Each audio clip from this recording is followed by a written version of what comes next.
So let's say you found a skeleton. How would you tell it's a dinosaur? You personally, how would you decide? Well, interesting question. I don't know. I'd have to do some research on that.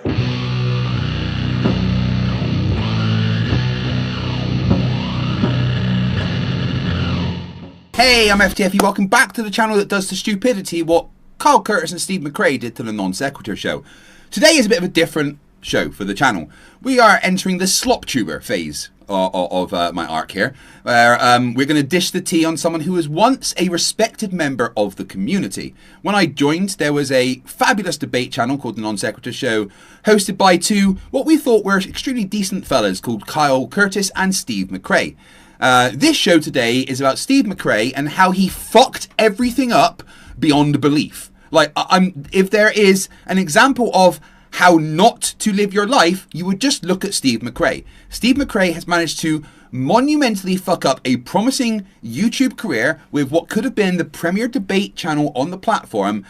Not only that, but he has ruined his personal life through sexist, misogynist, transphobic, and now extreme far-right rhetoric that is, if anything, dangerous. So today with me, I have some awesome people that are going to help me go over the downfall of Steve McRae. We have the dinosaur who's usually in a meat suit, but today is just a dinosaur. Dapper Dino, how are you? He's not there, is he? Oh, because I've muted you on my side. Sorry. Carry on. Dapper, hello. Did they hear me going out or? No, because I hadn't unmuted you from the intro. Awesome. So Dapper, hello. Yes. Hello. I'm doing all right, Craig. It's a weird kind of a show to be on. I got to be honest there, but I think it'll be fun, and or at the very least, it'll be cathartic to get all of this nonsense out there. Yes, there's a lot to go over. Also joining me is the lovely, amazing Planner Walk from Down Under. How are you? Ahoy hoy! I just finally got my audio working because nobody could hear you. Planner is also streaming over on her channel, if you'd like to check out there. Planner Walk has had several fiery interactions with Steve McRae recently and has firsthand seen the crazy downfall that Steve McRae has initiated and has some very unique perspectives that we're going to go into. But the main person here today is our resident Steve McRaeologist, Chesh. Chesh, how the devil are you? How dare you? My day is now worse. My life is now worse for you giving me that title. And now I'm going to have to live with it forever because now everybody knows that. And I'm going to go throw myself into a bus after this. If it makes you feel better, originally, Craig reached out to Planner Walk and I was like, you know who you really need to reach out to was Chesh. And that's why I added you to the group chat planning this. Listen, it's not that you're wrong, it's just that I hate you. I understand. I hate me too. Chesh has had some very unique time with Steve McRae, including spending a lot of time actually being a host on a show on his channel. A very large part of the Steve McRae community, and has had a very close first-hand view of what has happened to Steve McRae. I wasn't aware of a lot of the stuff that has happened. Same here. Yeah, I created a group chat with me, with Chesh, Planner, and Dapper, and the things that I've learned already about Steve McRae are blowing my mind. And in case anyone was wondering, the main reason we're doing this is my channel is where we attack stupid people. Turns out, Steve McRae's fucking stupid. Yes, to put it mildly. Yeah. And also going into evil on top of being stupid, which makes it worse. Yeah, he has not only become stupid, but he's become a horrific human being, which is traits that a lot of flat earthers have. I think that bigotry to be a bigot, the prerequisite is you have to be a certain level of stupid. Yeah. Oh, absolutely. But also, I have had a thought, and that is Steve McRae from 4 or 5 years ago would call the Steve McRae of today an idiot. Oh, yeah. Oh, yeah. And he would also call the Steve McRae of today a bigot and a horrible person. Mm-hmm. Yeah. It's almost as though he had a head injury at some point, or that there was a rift open in universes and a variant of Steve McRae swapped places. Something happened. And it all started with the Non Sequitur show, right? So when I started YouTube, I was so excited that I got invited on the Non Sequitur show, which was at the point the debate channel on the internet. And you know, that was the first I really heard of Steve McRae, and he seemed like a great guy. But then I didn't realize there was a lot of drama in the background with the channel. Chesh, do you want to fill us in on what actually happened? The background of the first Non Sequitur show explosion? Yes. So Steve has always been a little bit contentious. He's always been cantankerous in some of the ways that he would approach conversations, whether those conversations were difficult or not. Arrogant is another way to put it. And he was very stubborn and set in his ways. And he's always been like that. That's not new information. And so that had caused contention with Kyle, who was sort of trying to be nice to everybody, as well as the other hosts of other shows. Contention with Kyle, who was sort of trying to be nice to everybody. If you want to put it nicely, not good communication of who was still in charge of what. So Kyle was taking on a lot of extra work, and Steve and Boole were kind of getting shoved out a little bit.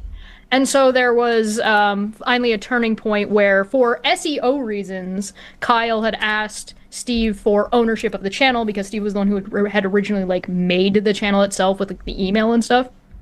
So Steve handed it over, and then Steve unilaterally kicked out both Kyle kicked out both Steve and Boole. And so that was that big conversation that happened over on Red's Rhetoric's channel when that happened, and then Shannon Q tried to come in and play mediator, and that whole thing blew up. Proceeded to go into a legal battle where Steve sued Kyle for the show, because for a total, I believe he ended up winning a total of triplicate damage on $60,000 and the channel back, as well as all the rights to all of the artwork and everything that had been made on the channel at that point. I don't know if he collected on that or where that's at. I highly doubt it. I don't know how Kyle would have paid that. Well, even if Kyle didn't pay it, I don't know if he sent there's options, right? You could you could sell it to a creditor or something. So, but I don't know, never saw it, don't know anything about how much he collected, if any. I do know that when he got the channel back, that dipshit didn't change over who got the next roll of money through Google ads like a goddamn moron. So it's still being paid to Kyle. Sorry, are we allowed to swear here? Yes. Yeah, this isn't my channel. Right. So that happened. After he got the channel back, not long after, or just before he got the channel back, Boole died, sadly, and that was depressing. Rip. And a whole thing. So that put me in a position where I had to take over being both the producer for Boole and kind of taking up Kyle's position of that intermediary between the intellectual side and the layman side, and kind of bridging that gap. Or being the charisma of the show, I guess, would be another way to put it. But yeah, that's about what happened with that. So the person who funded that was Ruhif, and as far as I know, up to this date, not only has Steve never publicly thanked Ruhif for that, but has never given him any of that money back, which he did say he was going to pay back to him. Right. So to break down the Non Sequitur show, debate show, hosted by both Steve McRae and Kyle Curtis. With behind the scenes Boolinator being the editor and the producer. and you, Chesh, helping with a bunch of stuff as well. Obviously, Godless Engineer and myself were also hosts on the show a lot and things like that, Yep. But because of arguments between two egotistical assholes, Steve and Kyle, nobody could agree as to who actually owned things, and it ended up in a court case where all the money that was made by the channel was owed to Steve. But the court case was actually funded by another member of the community called Ruhif, who Steve has then ghosted. Yes, yeah. The court case, I believe, lasted somewhere between 2 and 3 years. So that's it was a lot. It was a pain. There was a lot of dumb things that went on with that. And to be fair, most of that was Kyle being dumb. Yeah. Well, yes. Yeah. Yeah. I mean, obviously, that it's not just Steve's fault what's happened. But here's the thing, right? Everybody loved the Non Sequitur show, and everyone was devastated that the argument between Steve and Kyle made what happen, destroyed the show. And when Steve got the show back, everybody in the community was excited, because we were like, yes, we're getting the Non Sequitur show back. So how the fuck did Steve McRae fuck that up so badly? One of the things that Steve knew at the time and throughout the court case and like before and after is that Steve can't run the show by himself. He always knew that. I don't know if he knows that now, but at the time he was very well aware that he needed at least one or two other people working with him. And so he kind of imploded. He was out drinking at an Applebee's, got sloshed, and then ate shit. Now, there's some speculation about whether or not he tripped and fell, or if somebody beat him up because he was being kind of a weirdo at the bar. So, you know, take that for however you will.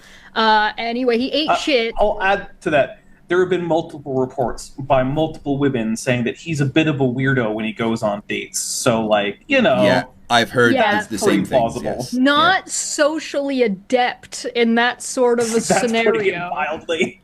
Yes. I'm being kinder than I should be. I don't know Steve as well as anyone else here. I probably know him the least, but I do remember that he did kind of take the label of asshole as a kind of moniker. Yeah. And so I can definitely see where that comes from.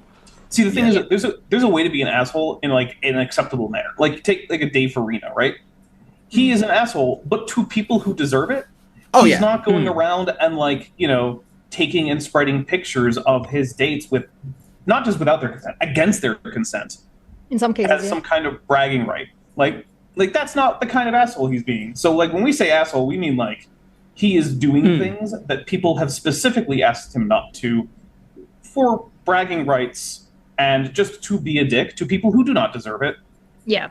Yeah, that is weird. During the breakup, I should also note that Katie Joy Polson, who is now a relatively large YouTuber who talks about like true crime and reality TV shows, she was handedly siding with Kyle and made some accusations about Steve. Like, first she said he sexually harassed her, and then she rolled it back to that he made her feel uncomfortable one time, but then she changed, like, when the time was or what she was talking about. They ended up with, like, she sent him a TRO, or restraining order, and then they settled outside of court to not talk about each other for 2 years. And then as soon as that 2 years was up, Steve started talking about her again. So Steve had a restraining order against Katie Joy Paulson? No. Yeah, well, the other way around, sorry. Katie originally got a temporary restraining order because when you file for a restraining order, you usually just get a temporary one until court happens or until you settle. So there's a temporary restraining order. They came to an agreement outside of court. They agreed not to talk about each other for 2 years, and then once that was over, he started talking about her again, and then he served her pocket service a restraining order in return. So she had his TRO. Right. That eventually he never filed it. He asked for money for it, said he was going to go all the way on it, said he was picking up an extra job to be able to pay for it, and then he never filed it, so you can take that for what you will, and then never gave anybody their money back. So there's that. So it's another case of him not giving people money back after not even saying thank you to Ruhif. Apparently, there's a rumor in the chat. I don't know, if it's confirmed, but someone says that Ruhif's wife threatened to divorce him when she found out that he was funding Steve's stuff. I don't know too many of the details about that, but I do know that there was actually contention between Ruhif and his wife about that, and that's one of the reasons why Ruhif went away and stopped funding it near the end. But Steve should have been able to wrap it up. Yeah, but then so Steve just totally ghosted the person that funded it, which is horrible. As far as I know, yes. Yeah. So one amusing thing about this whole fundraiser thing is that one person who at one point was a very big supporter of Steve's in terms of just advocacy as well as financial support donated a fair bit to that fundraiser and then requested a refund from GoFundMe on the grounds that the funds had not been used for what Steve said they were going to be used for, essentially saying that Steve was basically defrauding the donors.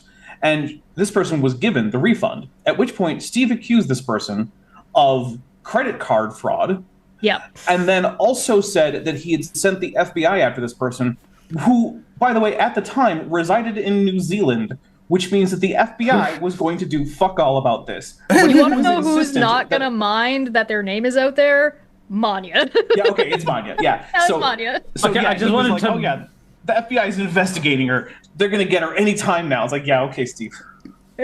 Yeah, I just wanted to make it clear that it wasn't me. Someone in the chat Yeah, saying that I people- should debate I think- G-Man, and I'm totally down for that. But Oh, you know, God. after the last debate I had with G-Man, I don't know if they talk to me again. So here's the key to interacting with G-Man: have an attractive white woman with you. Also, bring G-Man on to talk shit about Steve. It'd be really funny. That's true. Crashes $5 says pineapple pizza for all, especially the Craig clone. He needs better tasting pizza than the last one. Good to have everyone together. I'm not a fucking clone. How many dots do you have under your eyelid? I've got a barcode. Oh, okay. What does it say? I can't read barcode. You can't?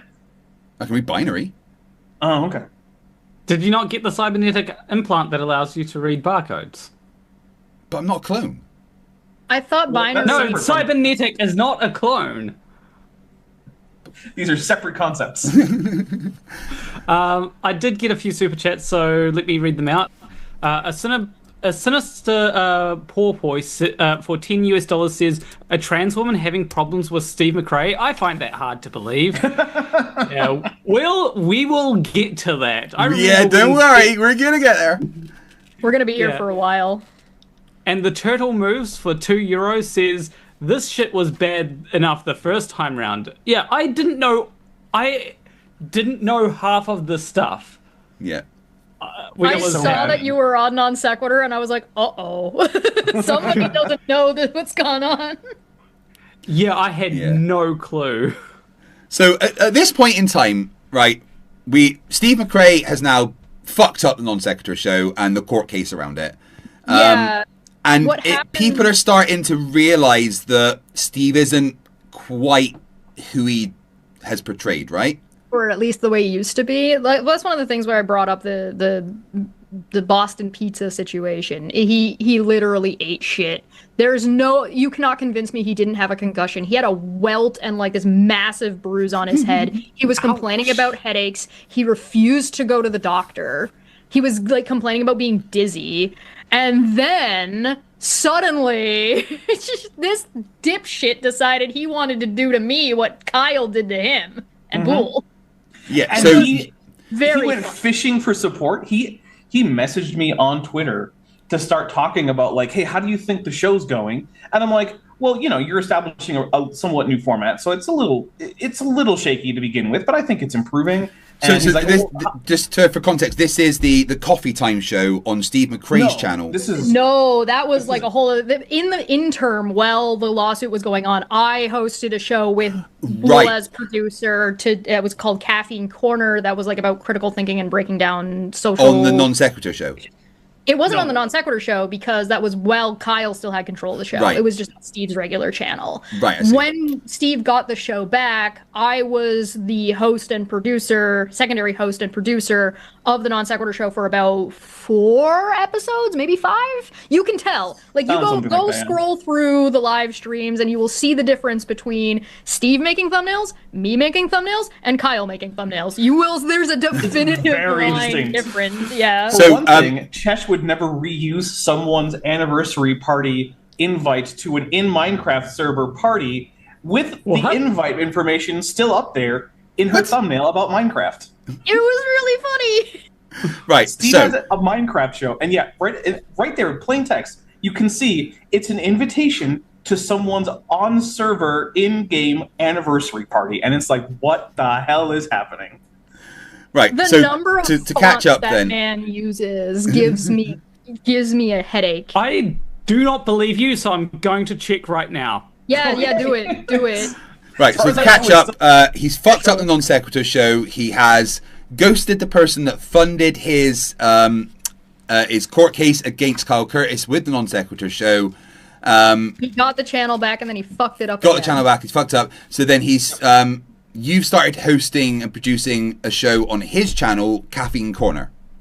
Well, so Caffeine Corner is before he gets the channel back. Yeah. So the order is lose his channel, starts lawsuit, starts Caffeine Corner as a way to bring in money, because as far as I know at that time he doesn't have like a full-time. It was like as an intern for the people who were wanting that non-sequitur show back, as like a show to keep people engaged and give people updates. So when he gets the show back, he has a few episodes with Chesh, and then he starts reaching out to the people who were his moderators, which included me, and trying to basically fish for reasons to get rid of Chesh. But none of us were giving any, because we all thought she was a good addition to the show, because we all also knew that Steve sure as fuck couldn't handle it on his own. And so finally, he has this big mod call over on the Discord server where he has all the mods go into a mod-only and him voice channel on Discord. And he talks about like he's thinking he's going to kick Chesh out and it's going to be done. And basically every single mod told him, Steve, we will leave if you do this. This is a really bad idea. You need her there or someone. This is also, you were underpaying Chesh on Caffeine Corner because you were offering her a profit share from the non sequitur indefinitely. That's one of the reasons you were able to pay her so little. Right. So I'll send it to you. Just to clarify, so Chesh has started hosting and producing a show on Steve's channel with Steve, Caffeine Corner, as a way to help Steve make money. But there was an agreement in place that Chesh would get paid for it. Chesh, tell us about that agreement.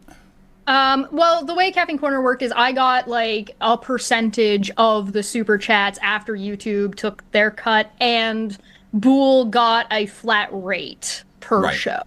So I did get that. But part of the interim and part of what I was doing and the work I was doing and a lot of the non-sequitur show background work I was doing, that was, some of it was like a little bit legal related when it came to like finding a piece of information or whatever, but I wouldn't really call that kind of work.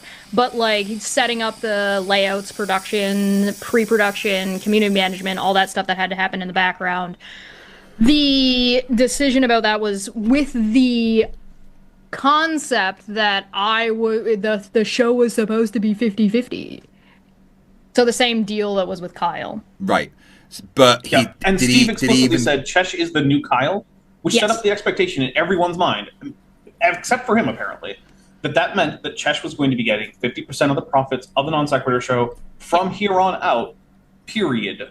Then he started trying to double dip on everything, which was pretty fucking crazy. The moderator, the call that he had with the moderators is available publicly if anybody wants to watch it. It is some of his argumentation is some of the most insane shit ever. One of the guys, Mr. Serious, straight up called him out for, he's like, either you actually don't understand this or you're gaslighting right now. And Steve was like, oh no, don't say that. No, don't say that.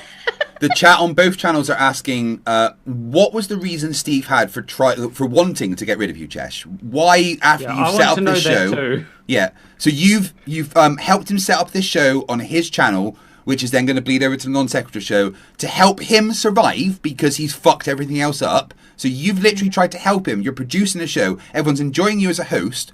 Why did he decide that he didn't want you as part of the show? I don't know the full answer to that. What? I don't know. I have a little information. Reason. I have a couple of ideas, but I don't know the actual reason.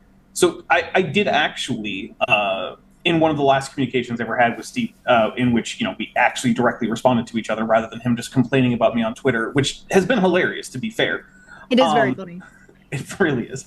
I asked him, like, what are you doing? What's happening right now?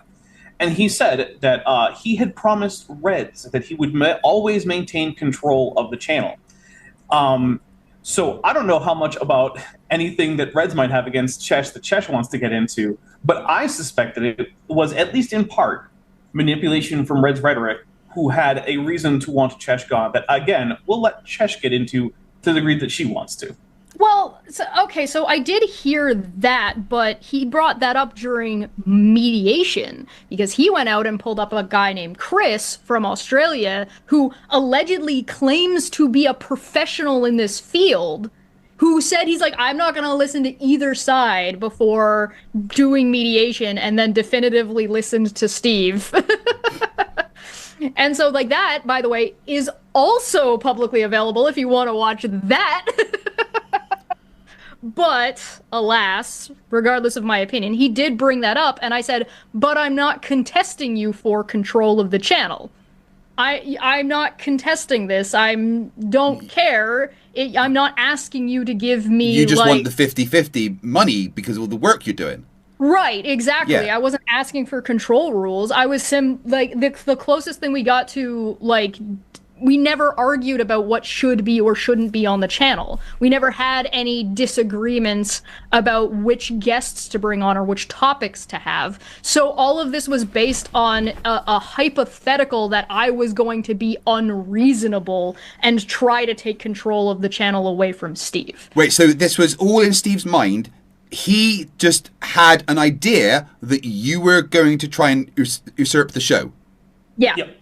Which I still maintain was implanted into his brain by Red's rhetoric. Okay, But obviously we I can't don't prove have it. any confirmation of that. We do know there's a very close, or at least there was a very close relationship between Reds and Steve. They've always been very good friends.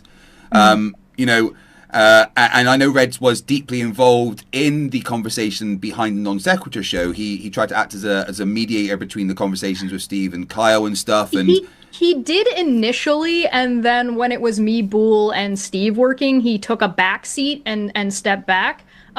He sort of maintained, like, having a position of, like, if there was a disagreement about something, then it would be fine to bring him in. And him and Steve were talking about wanting to do shows together, and Steve was coming to me being like, hey, so Reds is going to want to stream on the Non Sequitur show, do you care? And I'm like, no, I don't give a shit. Why would I care about that? Of course he can stream to the channel. Now, the reason Steve was concerned about whether or not I would care is because Reds and I dated and then stopped dating. yeah. So there was concern probably from his, and I mean, that's a reasonable concern to have, but I never cared and never pushed any kind of power situation and never had an opinion about it. I was like, I don't care. If Reds doesn't want me to be there to do the production, then you guys can do it yourselves. Yeah, there's no even though you and Reg dated and it didn't end well, there's no reason why you both couldn't be adults and work on the same channel. Sure, yeah, like there wasn't a whole lot of like contention around our breakup either, at least not from my end. Yeah. You're being adults about it. Yeah. Well, you tried to be, at least. So we don't know the actual I'm an reason adult. why Steve wanted to get rid of you from Caffeine Corner. There is thoughts that Reds could have been involved, but we're not going to say whether that's the case because we don't know that definitively. But basically, we don't know why he wanted to do it. So what actually happened? So he tried to do this mod call thing, and he pulled Dapper in. Then he tried to do a mediation thing, which Dapper was also in. Yeah. And he stonewalled all negotiation and mediation, so like no discussion ever actually went anywhere. He went out of his way and told all the moderators that he was going to be transparent and like set up this expectation that people should know what happened in the mediation, and then immediately as soon as mediation happened, he was like, no, nobody can record this. And I was just like, no. And I recorded it because of course I did. Well, yeah, no one could tell you that. And it was a good call. Yeah. You think? It's almost like I'm not Steve, and Steve wasn't going to be able to Kyle me as easy as Kyle was able to Kyle Steve. I want to be clear that none of this is attacking Red's rhetoric. Red's rhetoric is a part of this story, but no one here is, attacking Reds in any way. He is just part of the story. I'm if sure. you do want to see something really funny about what happened in the aftermath, so Steve never announced that I wasn't part of the show anymore on the Non Sequitur show. In fact, Steve never even made a video explaining what happened. Reds made a video talking shit about me that was posted on Steve's personal channel, and I haven't watched the whole thing, but the part that I did watch is very, very funny, and I definitely recommend watching it. Well, that's lovely, yeah. Jay's been a member for 13 months, says, 13-month membership? What is wrong with me? What's wrong is that's not 24 months. Stay. Austin Sims, $10, says, Steve bragged to me that he had a Nazi girlfriend with a swastika tattoo on her chest. He also claims that he is Jewish, which is super weird. I'm not sure either of those things are true, but the guy sucks.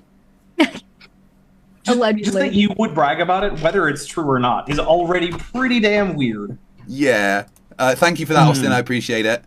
Right, so where are we? So he's now said that he doesn't want you on Caffeine Corner, and Reds has done an Non-sequitur. announcement on non sequitur. But the show was the Caffeine Corner, right? Or is that No, that had ended. No, the when show Steve was got non sequitur. right? So you Yeah. moved over to non sequitur from the Caffeine Corner, which was the Yes. preamble on his channel, basically. Right. Yeah. And now he has got rid of you from non sequitur without Yeah. really a reason, even though you were technically entitled to kind of half the money for everything that you've been doing. Yeah. So in this interim, he sent me through the mediator a contract, which I'm pretty sure I sent it to you, Craig. You might want to take a look at it. It is insane. It is like one of the most insane things I have ever seen in my life. He basically wrote down that he wanted to control my entire online presence. Yep. And I was just like, What? yeah. Also, I want to point out, so first of all, I'm not a lawyer. So this is my non-expert, but I have been trying to keep in touch with what's going on in this situation, take on this. In California, if you want to take someone on as a contractor rather than an employee, there are requirements about that, including that you are not allowed to put in an exclusivity clause in your contract for contractor work. That is, if you put in an exclusivity clause for work, that person has to be treated like an employee, which means you need to follow the US and California labor regulations for employees, including benefits and paying payroll taxes. Now, obviously, Steve did not want to do any of that because, I mean, to be fair, it is a fucking hassle, right? Like, I don't want to have to do that. Yeah. Yeah. But in that contract, there was an exclusivity demand, which means that he sent her an illegal contract, an unenforceable contract. It was very illegal. Very, very illegal what he sent me. And I was just like, what is this? And in the meantime, he started going around in the background to people privately and telling people that I was blackmailing him. And I was like, with what? What did you do that I'm blackmailing you with? And I just want to point out, guys, that during all of this, Steve is still displaying himself as a man of science, logic, reasoning, and more importantly, as an ally. All right, that's what Steve is portraying at this point, and you'll understand why I've said that when we get to it with Planarwalk's side of the story in a bit. Yeah, I do want to say that there is literally a clip out there of him saying that he is an ally to the transgender community. Yep. Oh yeah. No, I've seen. Up until this point, I know personally of several trans people who were members of, or who were watching his content, who were parts of like the Discord. I don't know if there were any in like the moderator call. I don't know if he had any of them as moderators, but like it was not a terribly uncommon thing to see trans people in his audience because he wasn't doing what he's doing now, Right. which is threatening to kill trans people. Let's be very clear. Yeah. We're not going to beat around the bush. He is inciting violence on anyone of a trans ideology, and we get to showing that. And some people in the chat are like, why are we caring? I want to make it clear. My channel is about exposing stupid people and horrific people. Steve McRae fits both those things. Stick around. There's lots more to come. Rodent No Last Name, member for 7 months, says, don't forget Katie, Joy, Shannon Q, and Goddess Engineer were pushing the edge to take over non-sec as well. Yes. Jimmy Snow as well. Yeah. It's Rubik's Jimmy Snow $2 is says, who's ready for my hostile takeover of the channel? You gotta get out of the fucking basement first. Jesus. Rubik's $2 says, dinosaurs are cool, transphobia isn't. Agreed. As a dinosaur. Rocky, you have some super chats as well? Actually, I literally just got a super chat, and I also got a new member called Stop the Stupidity. Thank you for joining. Good name. But the sinister porpoise says, take a drink anytime someone says implausible. No, we don't want to listen to Steve. That could happen a lot. There's a the next part of this is like during the mediation is when Manya decided she didn't want to be friends with Steve anymore, And then he accused her of credit card fraud. Yeah, that was what we were talking about a little bit earlier. Right, she Yeah. was the one that requested money back from the GoFundMe because Steve didn't use the money for what he said he was going to. She is one of the people who did. I know of, including her, at least 2 to 3 other people that did. Then there was one other person who requested money back from him specifically, which was Rez, R-E-Z, for anybody who's seen Rez around. He requested money back from Steve directly, and he was also the only one that Steve tried to, like, convince, I guess, to try to have a conversation with him. He was also one of the moderators and was in the moderator chat, and also had been a pretty substantial financial contributor to the show. Right. Okay. So I hope everyone's up to date right now. We've got to the point where Steve has lied about Chesh and got rid of her from the Non Sequitur show. Mm-hmm. Where do we go from here? Well, I think one thing to point out is how fast the Non Sequitur show just completely fell off a cliff in terms of any attention it was getting from anyone. Because the thing is, his entire audience was fans of both Chesh and Steve, right? Uh-huh. And then Steve was everyone framed it as Steve doing exactly to Chesh as what Kyle did to Steve, which isn't technically entirely true, but it's close enough that that was the sentiment. Yeah. And so everyone was like, well, if we hated Kyle for doing this, we're sure as hell not going to support Steve doing it to someone else. Steve made the mistake of confusing support for the show and the general, like, vibe and philosophy of the show and the community with support for Steve. Yeah. And that was never the case. And so I don't know. I imagine, like I said, his brain got fucking actually scrambled, and what you'll see from that point on is, as I had mentioned earlier, Steve had always had he's stubborn. He's had a right-wing lilt to him. He's had bad ideas before. And sometimes it takes some time to talk him out of it or like around it, or it takes a couple of people to give him those perspectives. But he had enough self-awareness to know that he needed people to have those discussions with. He knew he couldn't run the channel by himself. After he bashed his head, you see this lack of inhibition anymore. You see this lack of self-awareness. He no longer like takes those check yourself before you wreck yourself things, and he started isolating himself from anybody who would question him. Friends that he's had for not it's not just something that happened to me. These are people that he had been friends with long before me. There's a guy called God's Auditor that had been friends with Steve and talked to Steve and hung out with Steve over like alcohol and games for years, that Steve flipped on. Arnsgar recently, GeoStreamer recently as well. And like so he's flipped on Geo? Oh yeah, I've actually been talking to Geo recently, and Steve has come up. What's happened with Geo and Steve? How could anyone not like Geo? Steve and Geo got into an argument on Twitter about how the law exists and you can't just arrest and deport people for being illegal and calling them criminals without any due process. Yeah. Needless to say, Geo is on the reasonable side of that conversation. Yeah. Oh my god. Because the thing is, I'm going to explain this, even though I'm pretty sure that no one watching needs it explained, but I feel like it should be something that's stated. If the government can take anyone and just disappear them without due process, that means that even if you think a certain group of people deserve that treatment, that is treatment that they can do to literally anyone. Because if they just say you're in the class and you don't have an opportunity to say, no, I'm not, then guess what?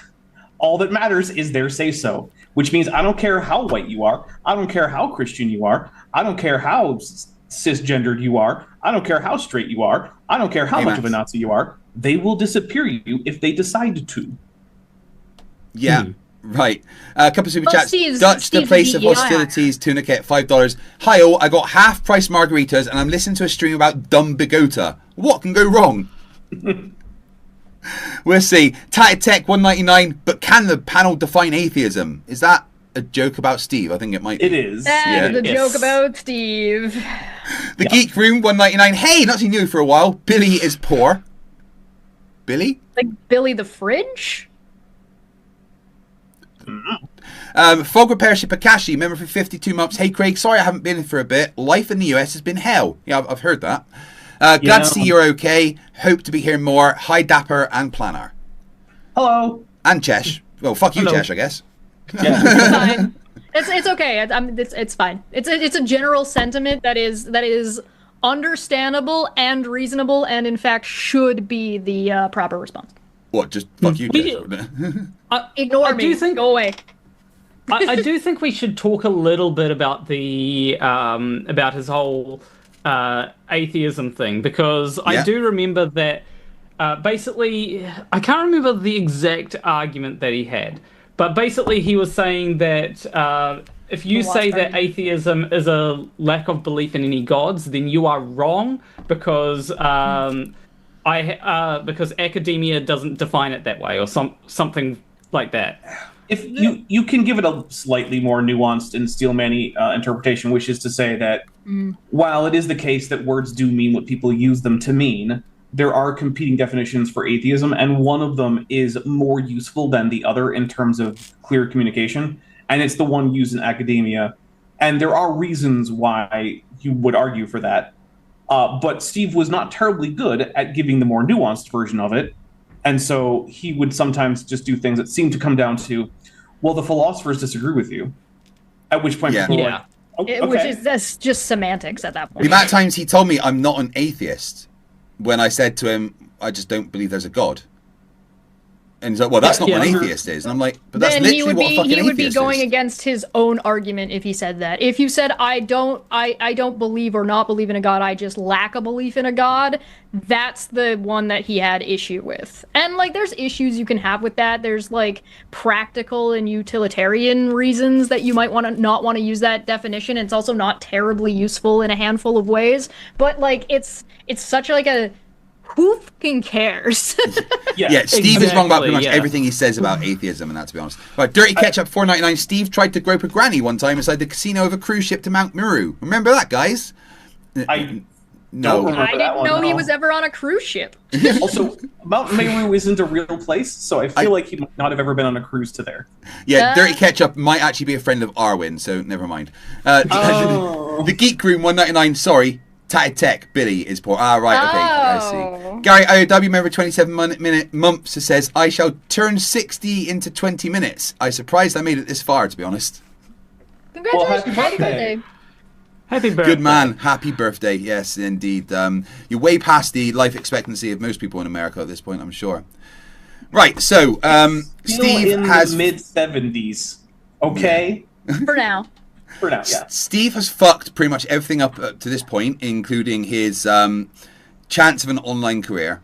So let's talk about the more horrific things that he has done. Who wants to explain why he's had restraining orders? That's a Chesh thing there. That's me. I have trouble keeping track of this court case. So I sort of stopped paying it. Once I was out of the picture, I sort of stopped paying attention to what Steve was doing for the most part, because I'm like, not my As did circus, not my monkey. everyone else. Yeah, well, a lot of the people who were watching Non Sequitur and who were active on Non Sequitur and the moderators all hang out on my channel now. So they kind of, everybody just sort of left with me. So that's one of the reasons why the Non Sequitur show got as dead as it did, as quickly as it did. You can actually, if you open the social blade and you look, you can see when the show came back, and then you can see immediately when I left, and it just falls off a cliff. And you got Landon Noel in the divorce, which I makes me got very landed happy. in the divorce. But alas, so the restraining orders are a little bit of like a rabbit hole. So I wasn't paying attention to Too Close for a little while, but people would send me stuff. And so I noticed that Steve had gotten really, really into shitting on Katie Joy. I don't really know why his brain is just latched onto this. Like, to this day, he's still going, and like, I don't get it. But I also found it very obsessive as well. yeah, Every yeah. single Seems to person. have- Oh, sorry. I was just going to say, he seems like he has this. He seems to be really obsessive about things when when his brain just starts sort of thinking about something. I might be Yeah. wrong, and maybe I'm leaning too hard into the he bashed his head on concrete and lost a fight with the sidewalk. But the stuff that he talks about now is very cyclical, and none of the stuff he talks about has moved past that point in time, except for now the MAGA stuff, which seems to me to just be more an amped up version of stuff he was kind of leaning towards, but people were moving him away from at the time. Yeah. So it seems to kind of be stuck. He used to have people who would pull him back from the brink of absolute insanity every once in a while and be like, Steve, come on, what are you doing? So when people called me Steve's babysitter, they weren't kidding. Like, that wasn't. It included me. It included Chesh. It included the other moderators who were on Non Sequitur. It included Manya. It included Red's Rhetoric. It included there's a lot of us. But pretty much everyone, except maybe Reds, left Steve right around this. Well, actually, as a result of him kicking Chesh out, and so he hasn't had that anymore. And I think that was the last thing that was holding him back from just going full on batshit crazy, and also like, hey, maybe fascism was a good idea after all. He's been hitting every bigot step on the way down the fascist staircase. Yeah. I thought it was. Sorry. I was just gonna say, here I thought it was like just Twitter being bought by Elon Musk. No. I think that's certainly. I think that certainly enabled it, but. Yeah. So, so Steve got a. Who was the? Well, I don't need to say the name, but the restraining order. He couldn't go near and talk about certain people, right? Yeah. So the restraining order stuff is related to the Katie Joy and anti-Katie Joy community. Like, the anti-Katie Joy community is like kind of crazy. They they hate this woman. You ever been like, oh, hey, look, you ever hate somebody where you're like, oh, look at fucking Becky over there fucking breathing, that bitch. That's what these people think about Katie Joy. And so they like. To be fair, there are some problems with Katie Joy that people can legitimately have. Yeah, sure. She's like, not I've criticized her in the past. There's been stuff that's gone on. I nominated her for Dumb Fuck of the Year one year. Like, there's like shit. But like, for the most part, she's moved past a lot of that and just focuses on like reality TV show stuff. So I don't fucking know. These people fucking hate her. And so there was Steve now has like a new set of friends, which I now affectionately call the company, as they are essentially a group of people that go around the internet to talk shit about Katie Joy and then just pick out specific people to then just harass the shit out of. Well, in their Facebook group, yes, this started in a Facebook group, some random private woman was asked to help mediate the group. Steve didn't like that him and his friends got moderated within normal Facebook parameters. All this lady said was, please don't take and repost people's copyrighted content. It's against terms of service. Thanks. If you post it, we're going to take it down. And then they all got really mad. What? That caused the restraining order? So that was the initiating thing that all these people got mad at. Now, this lady is just a private lady. She doesn't have a YouTube channel. She's not a content creator. She doesn't write a blog. Like, she doesn't have any kind of internet presence at all. And they got so mad at this lady for this that they went through her Facebook and found posts from 5 years ago of her estranged stepdaughter to bring her on to YouTube to talk shit about her. What? That's insane. They found a hairdresser from years ago who had an issue with this woman and then tried to bring her on to talk shit. But to be clear, because she acted like a moderator doing a moderator's job.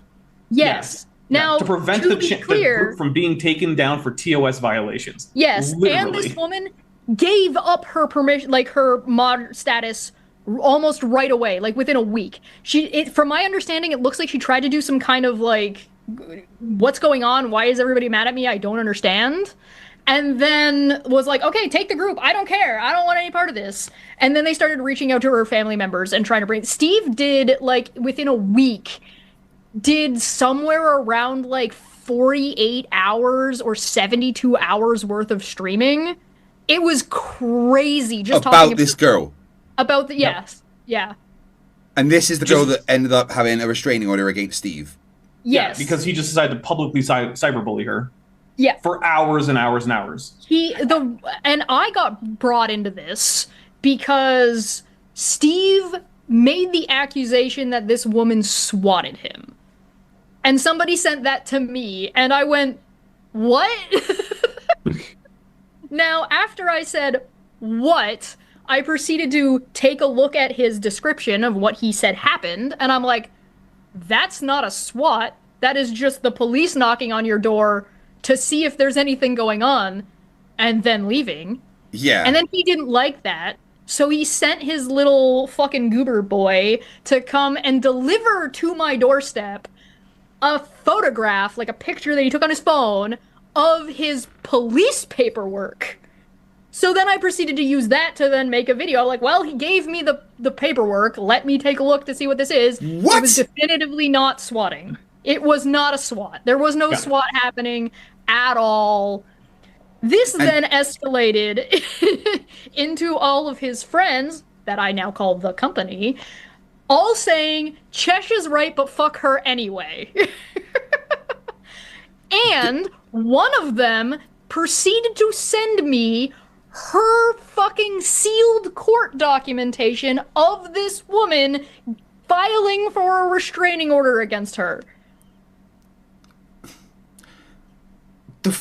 Okay, that is batshit crazy. Does this relate to what you said earlier to me about the court case he lost because of you not being there? Yeah, that's this one. Right, okay. Give me one sec. Brandon Worrell, $2, says, I owe Steve quite a bit, but he seems hateful now. Hateful is a light way of putting it. Dirty Ketchup 199 says, Steve once told me he actually caught an orca. Colon member for 22 months says, 2 months to 24, but fuck my life. A show about Steve McRae and No Moon. Let's not forget that shit show and all the fuck around and find out that went on. Yeah. Oh, yes. No, that's true. But the big difference is, I don't see Moon currently on Twitter calling for the death of trans people. Nope. Yeah. Nope. And So- let's be clear, Steve McRae is.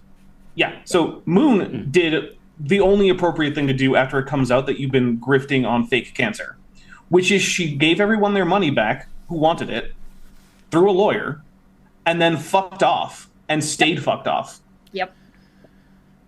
That's I why, wasn't. as far as I'm I concerned- wasn't aware of all that. That someone had faked cancer. That was a friend with Steve.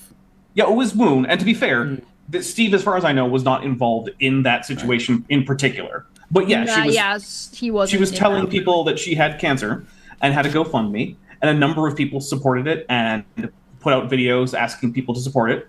And then it turns out, no, she didn't have cancer. She had cancer way back when, apparently, but didn't have it now, and was not undergoing cancer treatments now, and so didn't need any of this cancer money, although I'm sure the money was nice to have. And then, yeah, she got a lawyer. The lawyer said, well, your best bet is to pay this all back, and we should have all communications go through me. So she had her lawyer's phone number, everything set up.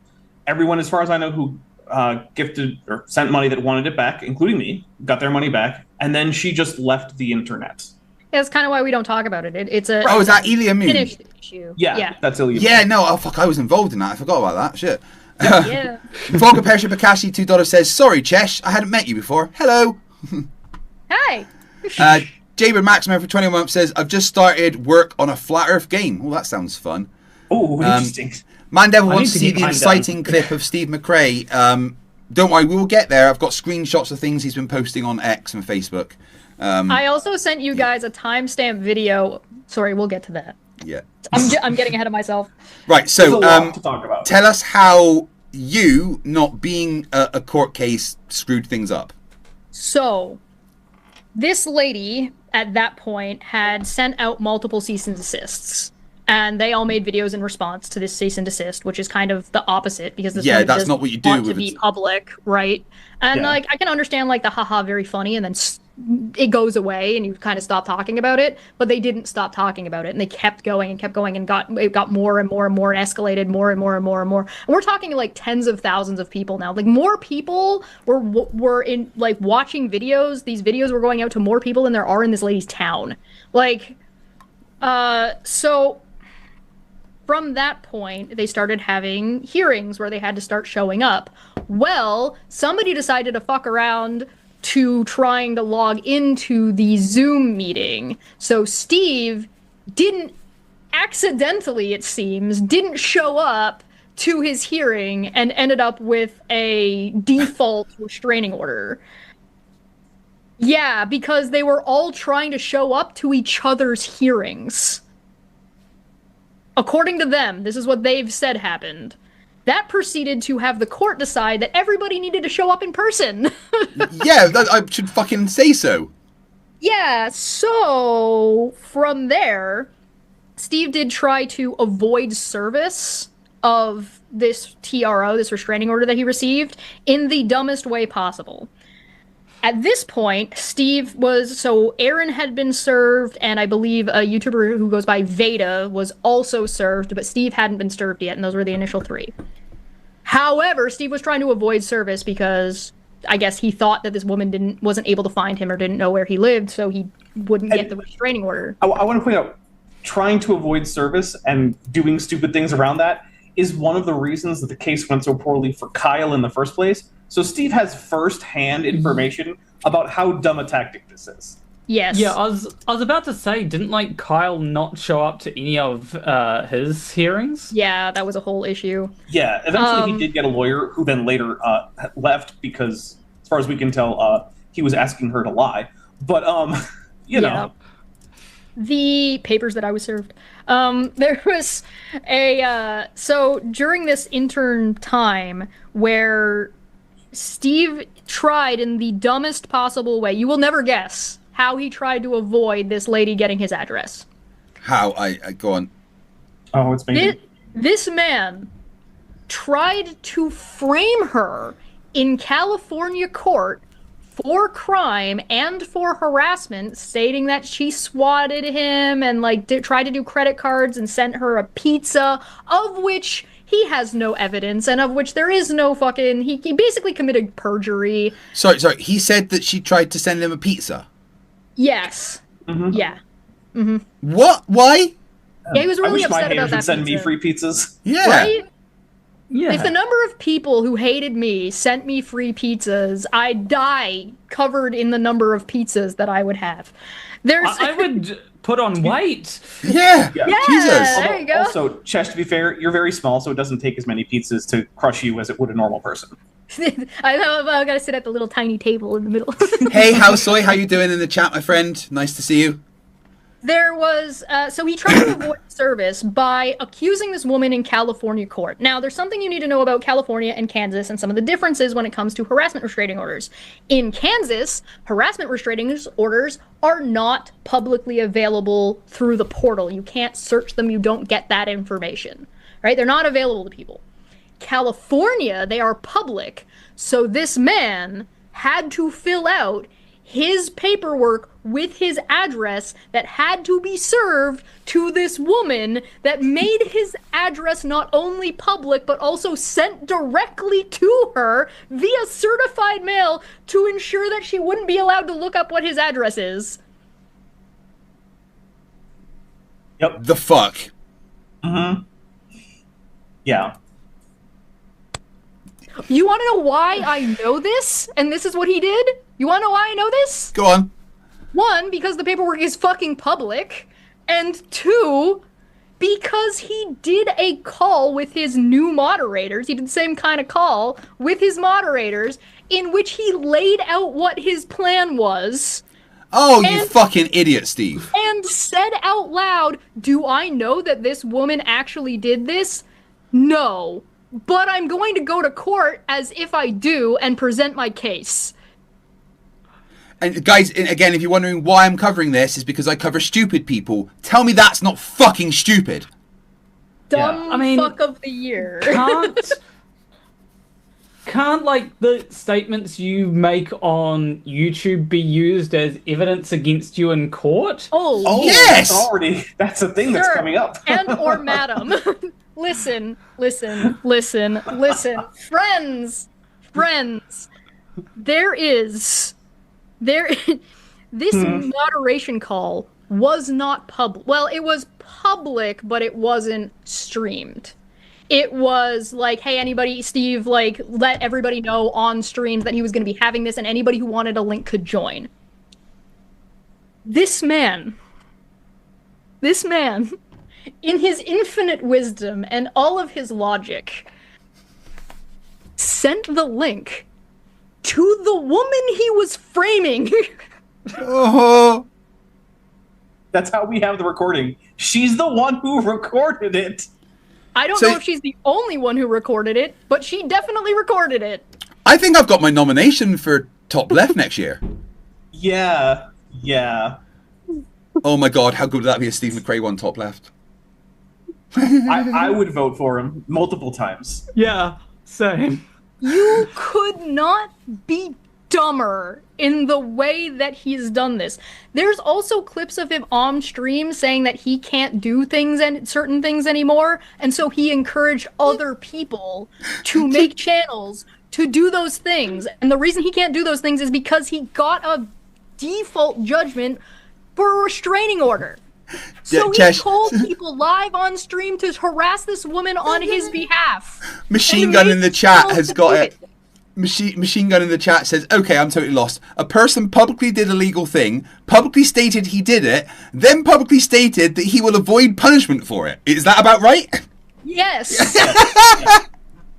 Then, those two people that he said, he did this on the Non Sequitur show, by the way. Those two people proceeded to make channels and do exactly what he asked them to do. And now both of them have restraining orders, and one of them has a lifetime restraining order for the same fucking lady. These people have gone 7 or 8 or 9 against this woman in court. They have just lost on every fucking... Oh my lord. Every single one. One of them tried to countersue in North Carolina. Where is that? The same place Kyle's from. Yeah. Also, you generally can't countersue in a location where the person, like, you could... Never mind, it doesn't matter. It's incredibly stupid. It's very dumb. Yeah, so even before the, hey, let's threaten all trans people. Yeah. Steve was already doing things that are... bad. Acknowledged by him to be criminal. Let's put it that way, right? And harassment for sure. Yeah. Right. And he currently has at least one restraining order against him permanently. A number of his friends are in the same situation. And all while this is happening, he's also been doing streams where his position, or at least his stated position on trans people, has been changing and not for the better. Yes. Houselight in the chat, it says, my dating life is going better than their court record, and I haven't been on a date in years. Yes. Remember when Steve used to brag about never losing a court case? Oh my gosh. He thinks he's Donald Trump at this point. Jesus, man. Bradley Cannon's $5 says, I stopped watching Flat Earth debates 3 years ago. I missed out on a lot, apparently. Lesson learned. Mate, this is just tea time, and I'm fucking loving it. The Turtle Moves for £2 says, the crazy bats say Steve is doolally. Yep. Tim Davidson for $2 says, cut my life into pizza. This is my plastic forks. Yes. Jim Daniels, £5. Just got here. No idea what's being talked about. I'll just sit here quietly and create more CGIs for NASA. Shh. Right, so... I've got a few super chats. Yeah, I was going to say, plan our catch-up of yours. So, well, ain't that... Oh, and I just got another one. Well, ain't that swell for $1.99 US says, everybody on the panel is a loser without friends. And I'm pretty sure, like, we've all got friends here, so I'm not sure what do you think our relationship is to each other, for one thing? Yeah. I've never had a friend before in my entire life. And just to be clear, people trapped in my basement I don't allow to live are friends, right? Yeah. Yeah, that's what a friend is. Yeah, just because they cry constantly doesn't mean... I mean, I call them friend when I chuck them down a damp cloth when they're cold. Words can mean whatever we want them to. Yeah. Rubik's, shh! Get on with making the shorts. Stop banging. Sorry. And... Gooey Duck Geoscience, it's very hard to remember exactly how that goes, for 10 New Zealand dollars says, as a fellow person from the Isle of Wight, I want to say hello to Gary Io. Gary's the one who has the birthday, right? Yes. Yes. Yeah. Happy birthday to you. Jessica, the transmetal alchemist, for $5 dues says, Chesh has a workplace spite that I can deeply admire. Yeah. Also, Chesh is the kind of hey, person Jessica. that you screw over and you don't find out the consequences until 8 years later when all of a sudden you're bankrupt and someone's moved into your home. Steve is currently living on somebody's couch and has been for some time. That is Oh. what we call fuck around and find out. Yeah. Yep. That's a thing And- that's come up in court, actually. So I've been, by the way, I went to Kansas. I went and showed up at these court hearings because Which these you did idiots not need kept... to do. No, I didn't need to do that. But listen, I'm not the kind of person who doesn't like put my money where my mouth is. And these people were like, "Oh, we're gonna show up, blah blah blah." And I'm like, "Oh, what are you gonna do? Shoot me on the court steps of buttfuck nowhere in Kansas? I don't fucking care. Do it. End my existence. Get me out of this fucking shit show." But alas, nobody showed up. What a shame. And You got a None couple of more these super chats there, people- Planner, sorry? Oh, sorry. yeah. Gooey Duck Geoscience says, so who's Katie Joy? Katie Joy A mostly was, irrelevant person. yeah. She for the most part doesn't matter. Now she's a relatively popular or she's like a mid to upper level like subscriber number YouTuber that talks about true crime and TV live show TV stuff like I don't know 90 She's Day mostly Fiance. doing celebrity gossip from Celebrity gossip. Yeah.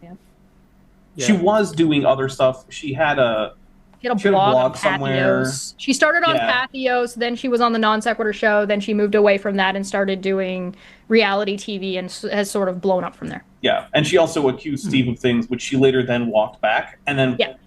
for whatever reason, that became one of Steve's enduring obsessions, to the point that people were saying like, dude, I come to watch you for things like topics about like science and creation and evolution and flat earth and things like this. I don't give a fuck about Katie Joy. And Yeah. Steve did not care. He was like, I'm still going to talk about it. And then a lot of people, even then, were like, all right, well, later, I guess. Yeah, and 1 over N squared for $5 says, Planner Walk, do you know if Steve is a retired submariner? A retired submariner. He is a retired submariner. I'm positive of that. He says he was a nuclear engineer, and I'm also positive of that. But I doubt some of the credentials he's claimed regarding his, academic abilities, because I've heard him talk about nuclear energy, and well, it wasn't very right. Did you think that's bad? There was one time I was on like a little stream that I don't think very many people saw. It was like on a super small channel where Steve said something along the lines of, well, there's not really any measure or like definitive thing about what makes what is photorealism. A photo is what makes something photorealistic. That's the scale. That's the it's expectation. the inability to distinguish something from a photograph of the thing. So Yeah. Steve has never been one to never say dumb things. Yeah. I heard him yeah. argue. Well, I saw him argue with someone on X about relativity, and he said that a nuclear reactor has nothing to do with E equals MC squared. That's Isn't not that entirely accurate. I mean, it's a demonstration of E equals MC squared, Yeah. being a thing. Yeah. I'll say this. I am quite convinced that he went through the U.S. naval nuclear pipeline, because I also did that. I was not on a submarine. I was on an aircraft carrier, but I was also part of the reactor department on the aircraft carrier. And the things that he has said are things that typically you wouldn't really know about unless you went through that pipeline. So I know a few other people who've done that, including people I served with and people I didn't, who were there after me or before me. So I'm very confident that he actually did manage to get through the training pipeline to be a nuclear technician. Not so much an engineer, as far as I know, but I can't speak to anything about his later schooling because I didn't get a degree in any of that afterwards. I don't know. But yeah, he has said things that have been like, well, that's not quite right. That's not, yeah. And you have to remember that even though he might have all the credentials that he claims that he does, but his brain has turned Thank you, to Twitter. mush over the years. Yeah. Well, And he bashed his head on the damn sidewalk. I think it is about time where we do pass it over to Planar now for their side of the story and interaction with Steve, which is all to do with conversations around trans.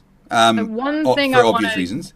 I want to lore dump you first before we jump into that, because right now, as far as I've gotten in the story, he only had a 2-year restraining order and he ended up with a lifetime one. So something else he fucked up. Yeah, so he, well after the fact, tried to file against it to, like, have... Oh no. America just take out Canada. Kansas. Now, I was set up to go to that one, but you guys remember, like, that, what was it called, Crossfire or whatever, the big update to the big update. Oh, she's gone again. Chesh, are you okay? I'm going to send her something on Discord, let her know she's breaking up. Yeah, I'm just going to reactivate the CGI. Yeah, there we go. You're back. Oh, there we go. All right. So the big update that crashed all of the navigation and stuff for planes and stuff, it was right when that happened. So my flight got canceled. So I wasn't able to go.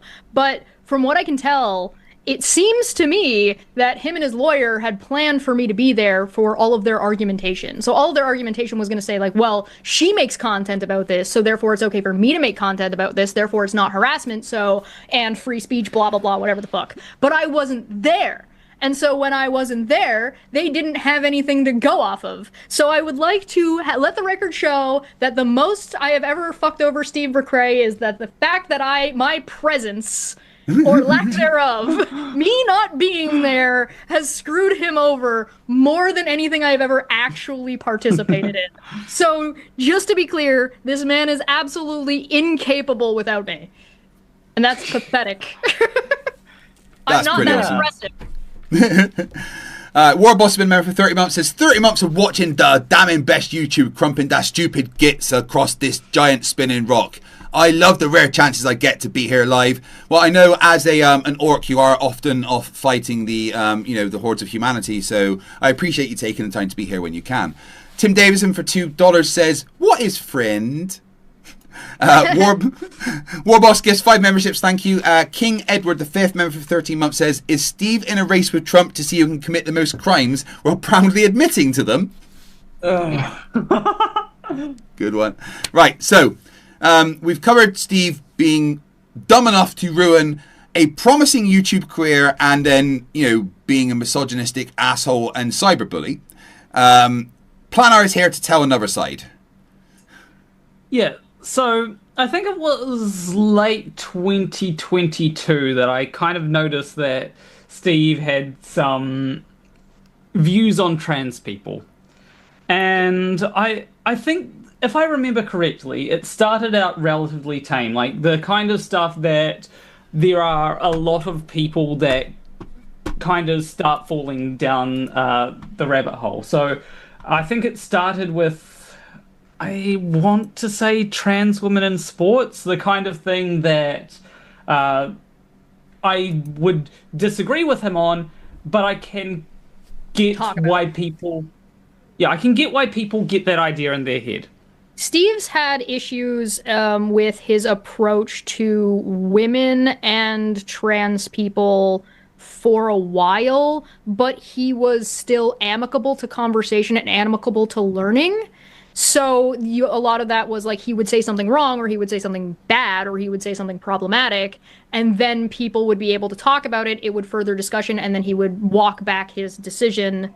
Or he would walk it back partially, and then something else would come up, and then that would get walked back. So he was always like pulled back away from that regularly. So it makes sense that when you started noticing that kind of stuff, it was something that was always a little bit there, but it was manageable, and it was kind of like old man doesn't understand thing.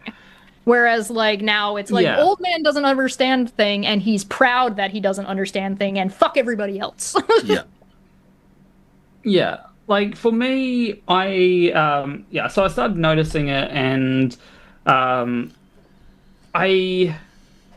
remember that eventually I tried to have a conversation with him. Unfortunately, my internet at the time was terrible. And this was This was just after I came out on YouTube the first time that a lot of people missed. Is my internet working right now? Yeah, no, you're fine. Okay.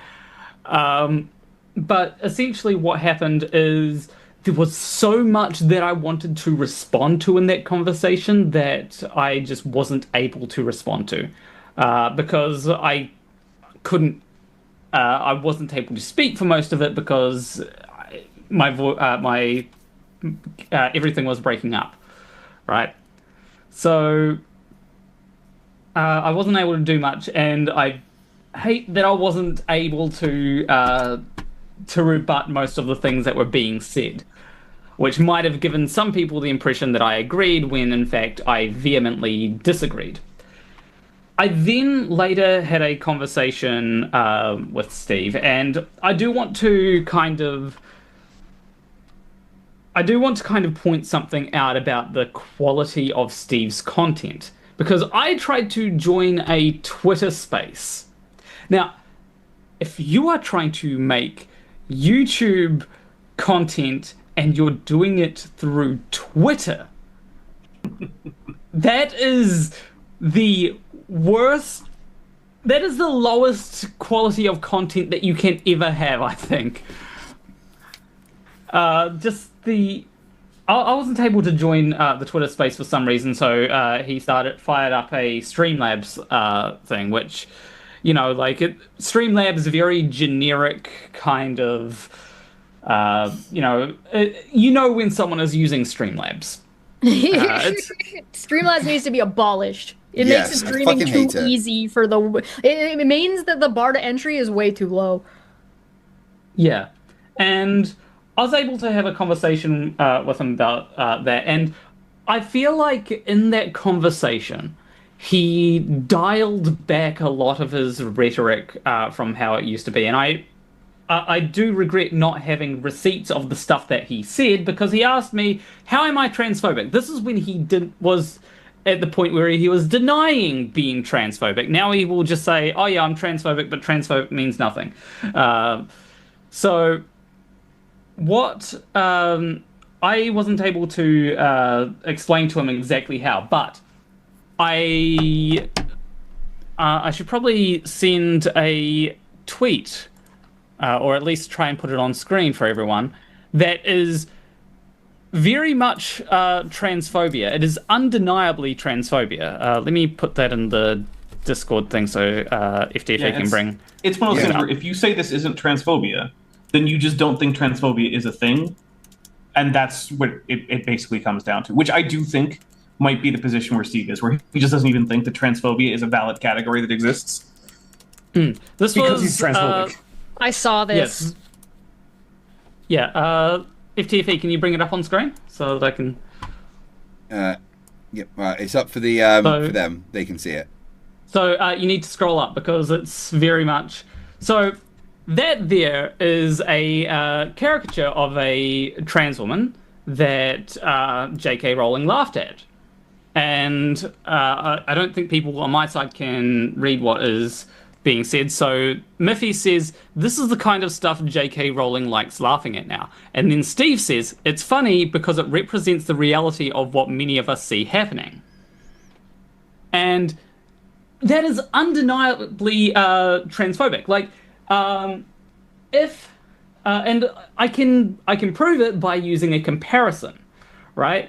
So if someone were to post, I think it's called a picture of, I think it's called the Happy Merchant, right? Which is a character of Jewish people, a caricature of Jewish people, which is deeply anti-Semitic, and people were to say, oh, this is, it's funny because it's true or something like that, you would rightly call that person anti-Semitic. Right. So I can rightly call Steve McRae transphobic because he is saying that a caricature of a trans woman is true. He did a video or two on the Non Sequitur show called let me pull it up. It was around Pride Month. I think it was the philosophy of pride, I think is what he called it.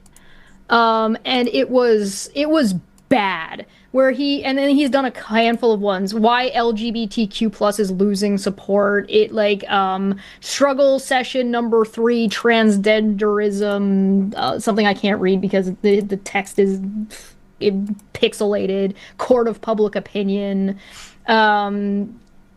There's like a handful of them. They're really bad.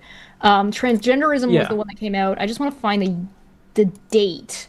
Andrew Wilson versus Jessica Jill is transgenderism immoral to society. He had Jessica Jill come on at one point. The philosophy of Pride Month, and it's bad. It's really, really bad. One of the arguments that one of Steve's friends makes that Steve agrees with is that they can't do transgender bathrooms in London because of the architecture. What? Yeah. Yeah, that doesn't make a whole lot of sense. Yeah, it's like, again, we're talking about Steve, the logic and facts and philosophy guy, promoting this insane idea as if you couldn't just make all bathrooms non-gender specific and that would kind of solve a lot of your problems. I know personally that if I go into a building and there are arches or groined vaults or certain kinds of pillars, I just can't pee. And this just won't work. This was streamed. I'm just grabbing the date. I just can't pee if there's someone else in the fucking bathroom. If I'm in there on my own and I'm fine, the second someone walks in, I'm just all right. I'm not pissing now. This is. I think that's more of a me problem though. In June of 2023.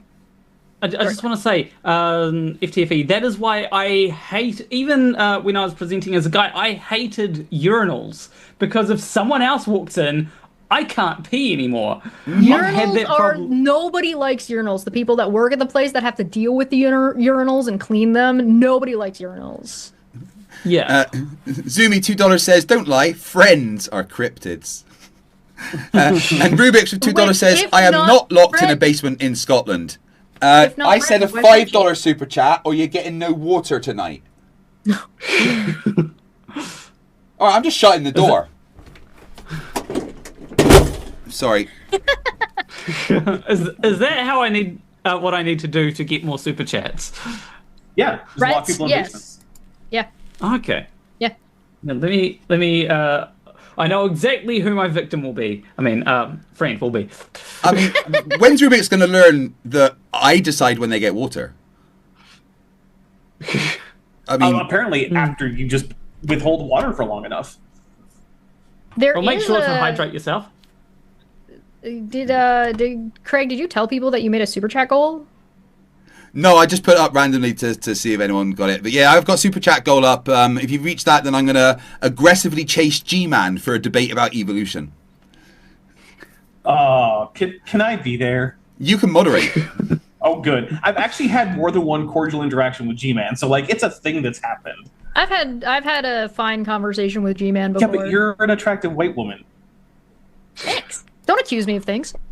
Look, I don't think it's a huge secret. G-Man seems to have a thing for attractive white women, and he's always way more polite when they're around. And it's just a fine conversation. Are you sure? Yeah, it wasn't that fine, but it was not the worst. I've had worse conversations with people. Yeah, I've had worse conversations with Steve. Right. Yeah, me too. So back to Steve, and he has now started pushing a slight transphobic agenda. Would you say that is correct? Yes, and I actually after he posted that thing, and I think I had something else, but I can't remember what it was. Basically, I wanted to confront him about his transphobia, and so I went on a Twitter Spaces that he was a part of to try and confront him, and what happened was, how do I put this? It was interesting because there were I probably did badly in that conversation because I wasn't prepared to talk to other transphobes. The majority of the majority of people there were transphobic, and I wasn't prepared to deal with that, and so I probably came off looking bad. But I did notice one small, tiny glimmer of transpositivity that he had that he has since gotten rid of, and that It's been is that snuffed he out. would, yeah, and that was that he would use preferred pronouns sometimes, not all the times, but like he had he said that he had a friend who was trans that he would call she her, and the other people on the in the Twitter space just they absolutely came down on him like a ton of bricks. They were trying to police his language. And it's one of those things where, yeah, he used to have some kind of principle, but he's since abandoned that. And since then, I have tried to have a conversation with him, right? I even talked to FTFE and Conspiracy Cats. FTFE said that probably best to also talk to Conspiracy Cats. So I talked to Conspiracy Cats and said, hey, would you like to moderate a debate between myself and Steve McRae? Because I wanted to confront him about his transphobia and say, yes, you are transphobic. There is no denying that fact. And what happened was Steve McRae said, I don't do debates. I will note there was one time in the time period that you're talking about, Steve started getting rid of and unfriending and blocking anybody who said anything that he said was transphobic or was transphobia. Oh, Yeah. that reminds me. Should we mention his weird blow up at me on Twitter about that exact topic? 'Cause that was Yes. hilarious. Remember, keep in mind that once upon a time, Steve would, and Steve still actively says on a relatively, I don't know if he's done it recently, but like within the last year, has said, well, point to me to an expert who knows about the topic of gender or biology, and I will listen to and talk to the expert. Well, Dapper. Yeah, well, first of all, that's a thing that's happened. Do you But have also any screenshots to go with what you're about to say? Because I did see them in the chat at one point. I don't have screenshots for this exact thing, but I'll get if them. you want to know the video where this happened, where you can see, actually, I guess I don't know if you can see it because it was in the chat. But what happened ultimately was there was a stream on the channel Creation Myths, which is run by Dan Stern Cardinal, a PhD virologist and viral geneticist, who does a lot of stuff countering young Earth creationism. And Steve showed up there. And I have a pretty strong, I'm not just going to let transphobes that are open and like proud about transphobia. Like if you're an in the closet transphobe, I just don't know them, whatever, I guess. But like if you're just out there constantly making transphobic posts and talking about how much you hate trans people or how invalid they are or whatnot, I don't want you in any channel where I can control who's in the channel, right? So I banned him immediately. He came on with 2 different alts and I banned them too. And then he appealed to Dan, and Dan said, "No, I trust Dapper's judgment." And I was like, "Yeah, the reason you're banned is because you're transphobic." He was like, "Why? What do you mean I'm transphobic?" And so then he blew up, and he's like, "Oh my goodness, Dapper Dinosaur has gone full shitlord." Because apparently, what being a shitlord is deciding you don't want open bigotry in channels or chat rooms where you have moderator power. That's what being a shitlord is. And if that's what being a shitlord is, I will own it. That is me. I think you also accused him of lying about swatting. Oh, by the way, I should let you guys know about the swatting thing real quick. I'm a dirty little goblin, and so I got my hands on the police cam footage. Yeah, the body cam. The body cam of the cops showing up at Steve's house, and it's posted on my channel. Can we watch that right now? Yeah. I'll get you the link. Yeah, and it's like he's like, my lawyer who has a law degree. Yeah, okay, that's how you get to be a lawyer, Steve. We get it. Has called it swatting. As opposed to my lawyer who does not have a law degree. Right. Well, given Steve, I wouldn't actually be that shocked if he tried to hire a lawyer who didn't have a law degree. And yeah, so it was pretty hilarious because I think up until this point, Steve was still under the impression that I had some kind of favorable opinion of him. And I don't know why he thought that. Although, to be fair, I hadn't actually talked about or to him for a very long time, so maybe he just forgot that, Thank you, Jim. I was there in the moderator call. I was there in the mediation call. I was there saying, Steve, do you not understand that what Chesh is doing isn't demanding that you pay her this much, but pointing out how much work she's done for you and that you're treating her unfairly? And it was apparently none of that gave him the impression that maybe he and I weren't on the best of terms anymore. Well, that's because then I want to reiterate this point. Steve McRae has become a fucking idiot. Yep. Lost a fight with Sidewalk, I'm telling you. Maybe he's had it out for that Sidewalk ever since, and somehow thinks that all that he's doing will somehow get revenge on the Sidewalk. I actually like the idea that him and the Sidewalk swapped personalities and swapped brain capacity. So right now, the actual Steve McRae that we all knew is currently a slab of concrete outside of an Applebee's screaming. You mean he's become more used to society than he was before? Yeah. Yeah, it's like that bit in Twin Peaks where the woman turns into a dresser knob on the dresser handle. It means he literally became a blockhead. That's true. And also, Alexis agrees he's a top runner for top left.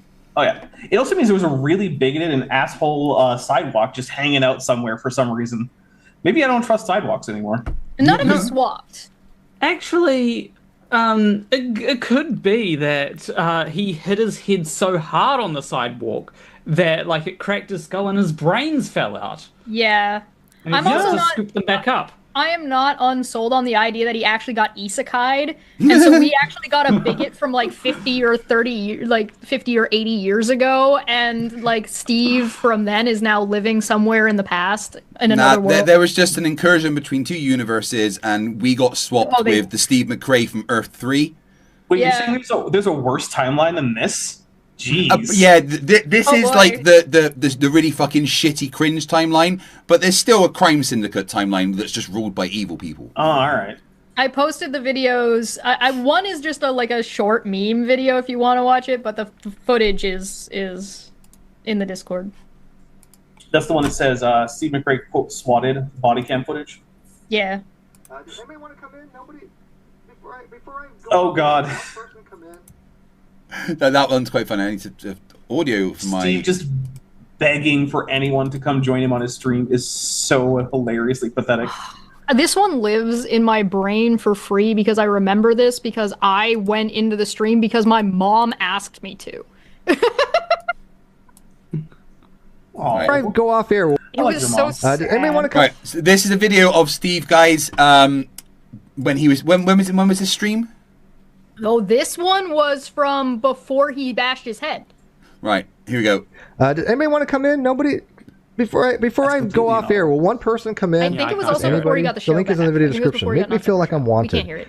Make me feel like I'm needed. Give me some reason to carry on. Anybody? They can hear that. You might not be able to because I've got a different mic going to you. Oh, people on my end can't hear it either. So. Uh-oh. Right, hold on. Let me give you so the right they just got mic. a bit of silence. Wouldn't anybody come and talk to me? Make me feel needed. Make me feel wanted. Make me feel like I have a reason to carry on. This is the less common hit test. All right, here. Can you hear this one? I can. Yeah. Yep. Right. That's now Craig is quiet. Yeah. I'll just get closer to my mic. Yeah. This is Steve McRae apparently being swatted. Yeah. By a non-SWAT team. I did the blurring that you're seeing is stuff that I manually put in there so people's license plates and such stuff wouldn't show up. Good, Chesh. Yeah.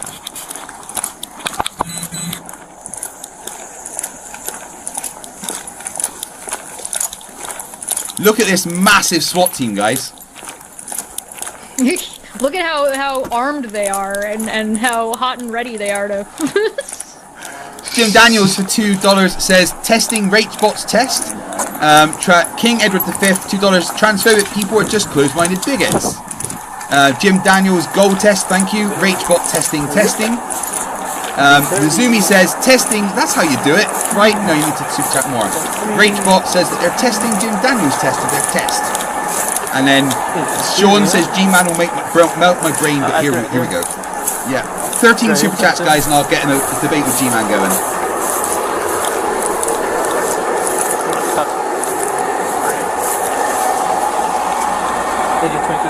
Making contact with D27.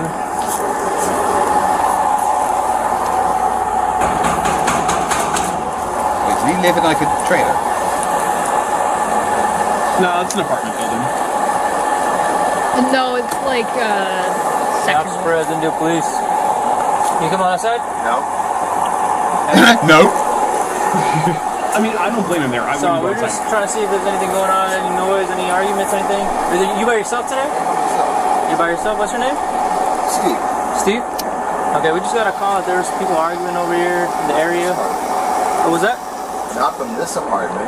Okay. Shit, no one else is there. Just me. Steve, are you able to come out and talk to us really quick so we can make sure everyone's alright? No. You don't want to talk to us? No. There's nobody here. It's just me. Literally. You can see. Dude is stubborn.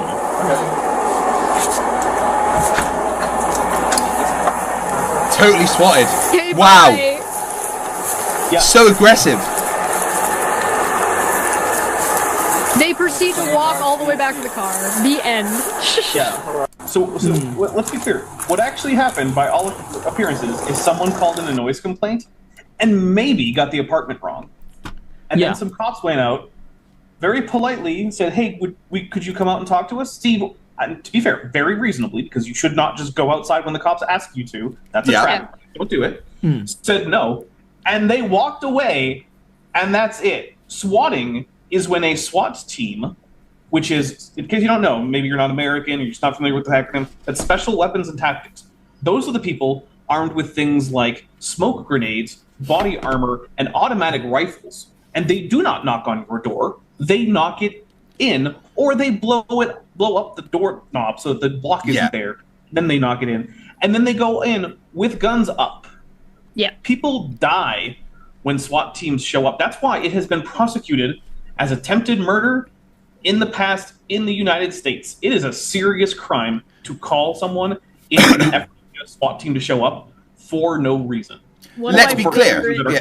Let's be extra clear. The police knocking on your door, asking to speak to you, and then going away when you say no, is not swatting, Steve. No. Steve McRae called that swatting. Guys, Steve McRae is a fucking idiot. One of my favorite arguments about this was they said that they pulled up the technical term, the legal definition of swatting. And of course it said unofficial, like just on the definition that they pulled up on screen. Now, I understand wanting to be charitable to Steve's interpretation of saying, like, oh, maybe somebody just got the house wrong, because that's what I initially thought.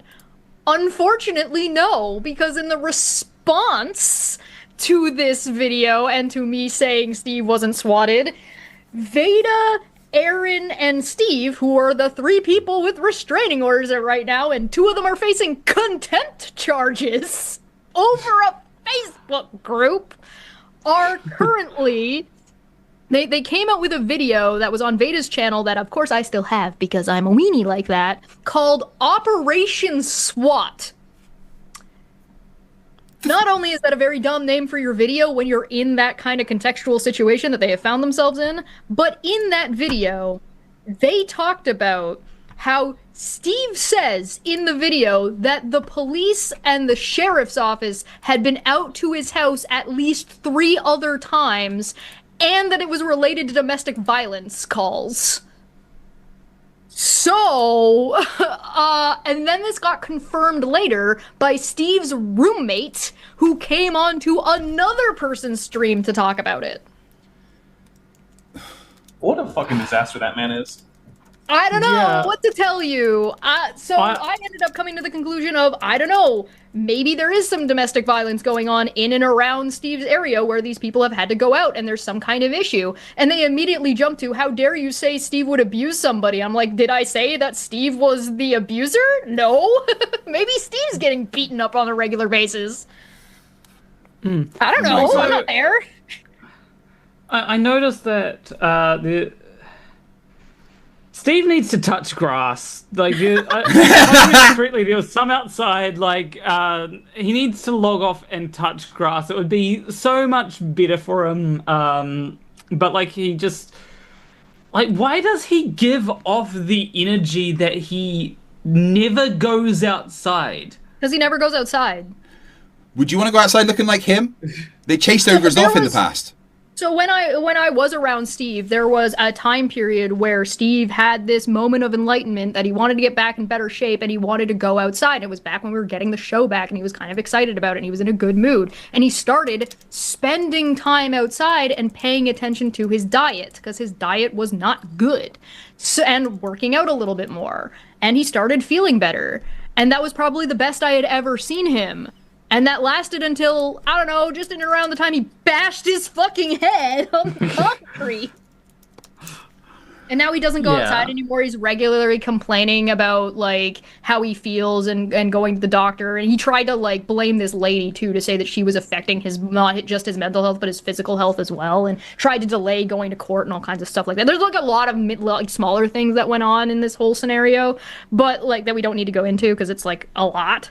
But the, He talks about this. He's still talking about his medical issues, and a lot of them are dietary. But then he sits around and posts about how he's like eating this crazy food. He's like, "Oh, look at what I'm eating!" Blah blah blah. And it's like the worst possible shit he could be eating for what he claims that he has from a medical perspective.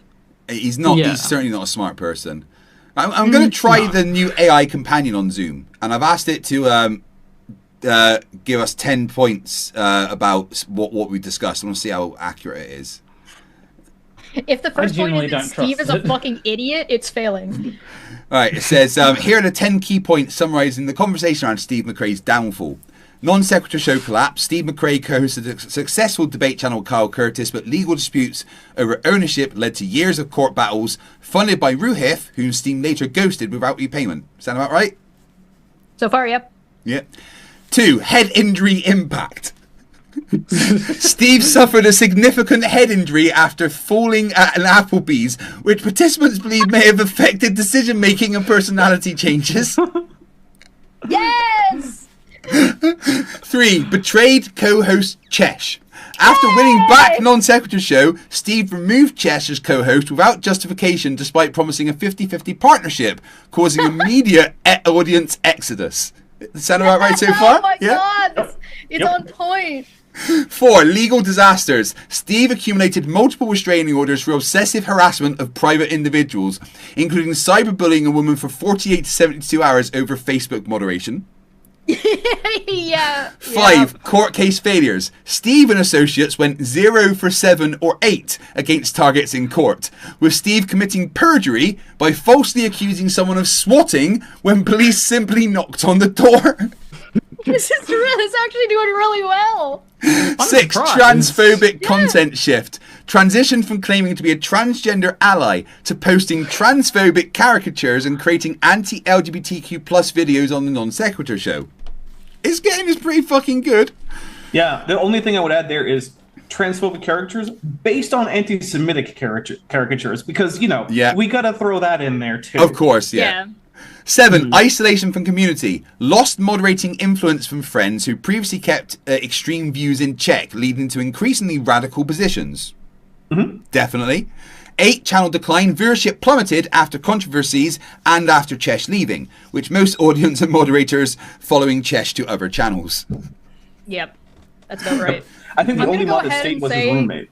I'm going to go out on a limb here, and for the OGs who remember this from back in the day, this AI is about 95% of the work. 9. Obsessive targeting. Developed cyclical fixations on individuals like Katie Joel Paulson, creating repetitive content rather than original debate material. Yeah. And 10, current Yep. status, now openly embraces being called transphobic while living on someone's couch, having destroyed career prospects and personal relationships. Yeah, no, that's something. Guys, did Steve McRae just get savaged by AI? Bless whoever designed this AI. It did fantastic, perfect. One thing that I should add about this swatting situation, he tried to like justify that it was a swatting by saying the American police are dangerous, and what if he had opened the door and he was a black lesbian woman? He's not a black lesbian woman. Steve, you don't get to call it a swatting because it would have gone better for you if you weren't a white man. You are a white man. Who gives a shit? Yeah. Also, I'm gonna say. What if I'm a black lesbian woman, though? I don't know. What about the mysterious behavior of the barbecue lid? There are also black lesbian women in America who have successfully avoided getting killed by cops when they stop over for a noise complaint. I'm just gonna put that out there. Yeah, Not every black woman who's a lesbian who has the cops come by for a noise complaint has died. That's not how. Even look, you're gonna be hard pressed to find anyone who's a bigger person in terms of dunking on American cops, right? I absolutely despise the cops. In fact, one of my favorite pastimes when I'm bored is trolling pro-cop Facebook pages by being as virulently anti-cop as I can to piss them off. But still, they are not out there killing everyone they encounter, even black people, even women, even gay people, even people who are all three. Absolute craziness. It's really dumb. It's really dumb. And like the more nuances and like small details, like he said he wasn't going to respond to certain people referring to me on a video titled Operation SWAT that was exclusively responding to me. Yeah. I mean, all right, we've been talking about Steve for almost 2 hours now, and it's been non-stop, but I'm sure there's still so much that we have missed. And oh yeah. Yeah. both Planner and I are planning on making actual scripted videos, which I kind of guess this is a bit of a research session for, really, isn't it? Yeah. Oh yeah, I mean Yeah. you gotta read out at least what he said about Charlie Kirk recently, and also maybe his argument with Arnsgar, which is honestly, I think the most important thing that we cover is when he said that we're at war with trans people and no quarter, because when we say part of Charlie Kirk, right? it was part of the same like general thing, but it's a specific screenshot from one particular. And if you can pull it up, Steve, this is one thing that Planner Walk. Yeah, you just call Craig Steve. Fuck, I did, didn't I? I'm sorry, Steve. It's all right. I've not got drones targeting your position. It's absolutely fine. Yeah, you definitely should. Remember, it is a dinosaur. No, it's cool. Just shoot it. Yeah. Are we planning on looking at ending the stream after this, or are we still going to keep going? Because I need to know if I need to go get a shot or not. Probably get a shot regardless. Yeah. I think we should cap it at 2 hours for now. Actually, Craig, this is not quite the one I think is the most important to look at. This is the one where there's the "This is War" GIF that's in the screenshot. Nope, not that one. That one. I also that one right there. Yeah. I also did want to make a point of when it comes to like the transphobia that Steve has. Like, I am hesitant to call people transphobes sometimes. I know that FTFE has said some stuff that can be considered transphobic, right? Yeah. And, however, I have altered my views based on research with a lot of things, and you and I have had that discussion. Yeah, and I think the point there that I want to make here is that Steve refuses to change his mind about a lot of this stuff. He sees something on Twitter, and that's now his position. Yeah. And Twitter is not a reliable source of information. Whereas when it comes to Craig, he will look for, like, he might say something incorrect or wrong, and then you'll look further into it, and people might call him out on it and say, hey, you're wrong, and then he will change his position, which is what you should be doing. Like, for instance, when I was debating Andrew Wilson and the subject of, children transitioning was brought up, and I was like, no, I'm totally against it, blah, blah. But that was obviously completely and honestly from a position of ignorance. I didn't understand a lot of the nuances behind it, especially things like, what if you don't allow a child to do it, and then their hormones have reached a certain point? Now it's just too late, and things like that. You know, you have to take so many other things into account, and to just say no, it's bad, you shouldn't do it, is missing so much of the nuance around the conversation. And I was wrong with my statement, and you know, but yeah, Steve does not have the ability to critically analyze the things that he says. Yeah, Not and anymore, he has said in the past, right, when it comes to things like puberty blockers, he has said that it should be between the doctors, the parents, and the child. And You mean he used to have a more reasonable position? Yeah, I know, right? Yeah, and like his one of the things that he said in that discussion was that none of us are medical experts, so it shouldn't be up to us. And he has since 180'd on that position. Apparently, he knows better than the medical experts. Yeah, he's literally flipped on what he used to say. I've seen some of his tweets where he's saying that any doctor that pushes puberty blockers should be considered for harms against a child and things like that. I will point out that the trans stuff is also not the only thing that he's shifted his positions on and been problematic about. So, like, I did a video with Manio that we called 3 Strikes and a Boom for our Dumb Fuck Friday show, but I distilled that down to him basically airlifting from Fox News his opinion about CRT and just being blatantly wrong. Fox News, you mean that? Isn't that state regime media thing in America? Yeah, so like, and we covered that and talked about it and broke it down. So like, it's not just trans stuff. It is Steve has gone down the white nationalist route, and if you look at some of his posts on the Non Sequitur Show channel and like his Why I MAGA in a couple of his recent streams, he is straight up saying, "I'm a white nationalist. I'm just not a Christian white nationalist yet." Yeah. What? And I haven't for Steve McRae to convert to the Roman Catholic Church any day now. We haven't really covered his descent into complete right-wing MAGA nut stuff because, well, honestly, political conversation seems to scare people. I will be covering that, though. I will be covering that individually, but, I think we've given enough information for this stream about why Steve McRae is a horrific human being that everybody after this series from Planet Walk and I should fucking ignore forever. I also think we should read out that one tweet where that is the cause for me saying that he is calling for violence against trans people because it's a serious accusation.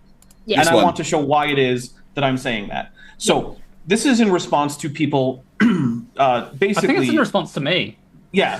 And so this is in response to his tweet about the Charlie Kirk killing recently. And, like, not here to talk about that. But one of the things that he says are, I don't care, seriously, I do not care any longer to discuss anything with those who advocate insane ideologies. Which, okay, fair enough. Those days are over.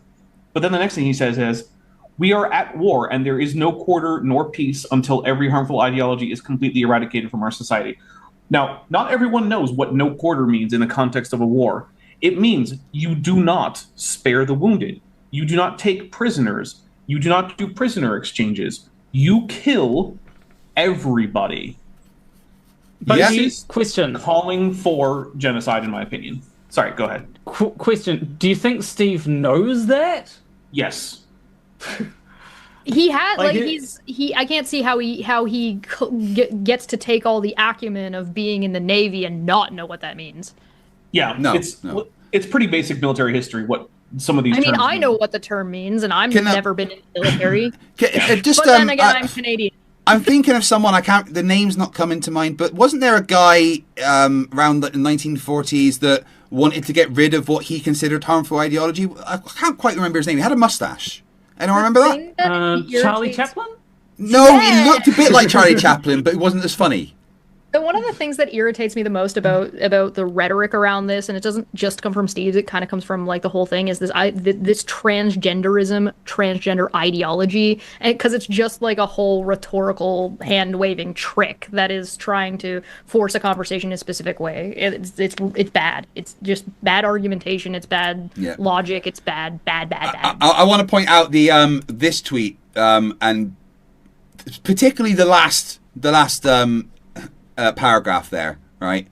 He's talking about why he doesn't like transgender, but he says, but we will win with words. But all Americans need to defend themselves by any means necessary. This is why we have the Second Amendment, to protect ourselves from sociopaths who are being exposed left and right now as they're exposing themselves to the public. Be prepared. #MAGA. I want you all to take that fucking paragraph in. Yeah. And He doesn't know what a sociopath is. and also, like, I told you all about this. I made Steve big mad at a joke, right? So I made a joke on Twitter that essentially said, breaking news, Charlie Kirk's body is to be cremated in order to make his face smaller. Now, I think that... No, don't! Bad plan! I think that is a very tame joke considering, like, considering some of the jokes that Charlie Kirk has made. Dapper and I made a worse joke. Oh, I've made far worse jokes than that. Yeah. But like, I feel so bad for laughing at that, you cunt. Like, he was mad over that, and like the thing is, I think that it is okay to joke about someone's Of course death. it is. Everything's okay to joke about. In fact, when I die, Craig, you better be making jokes about me when I die. Like, I've already got I some will written, mate. haunt Don't you worry. If you don't.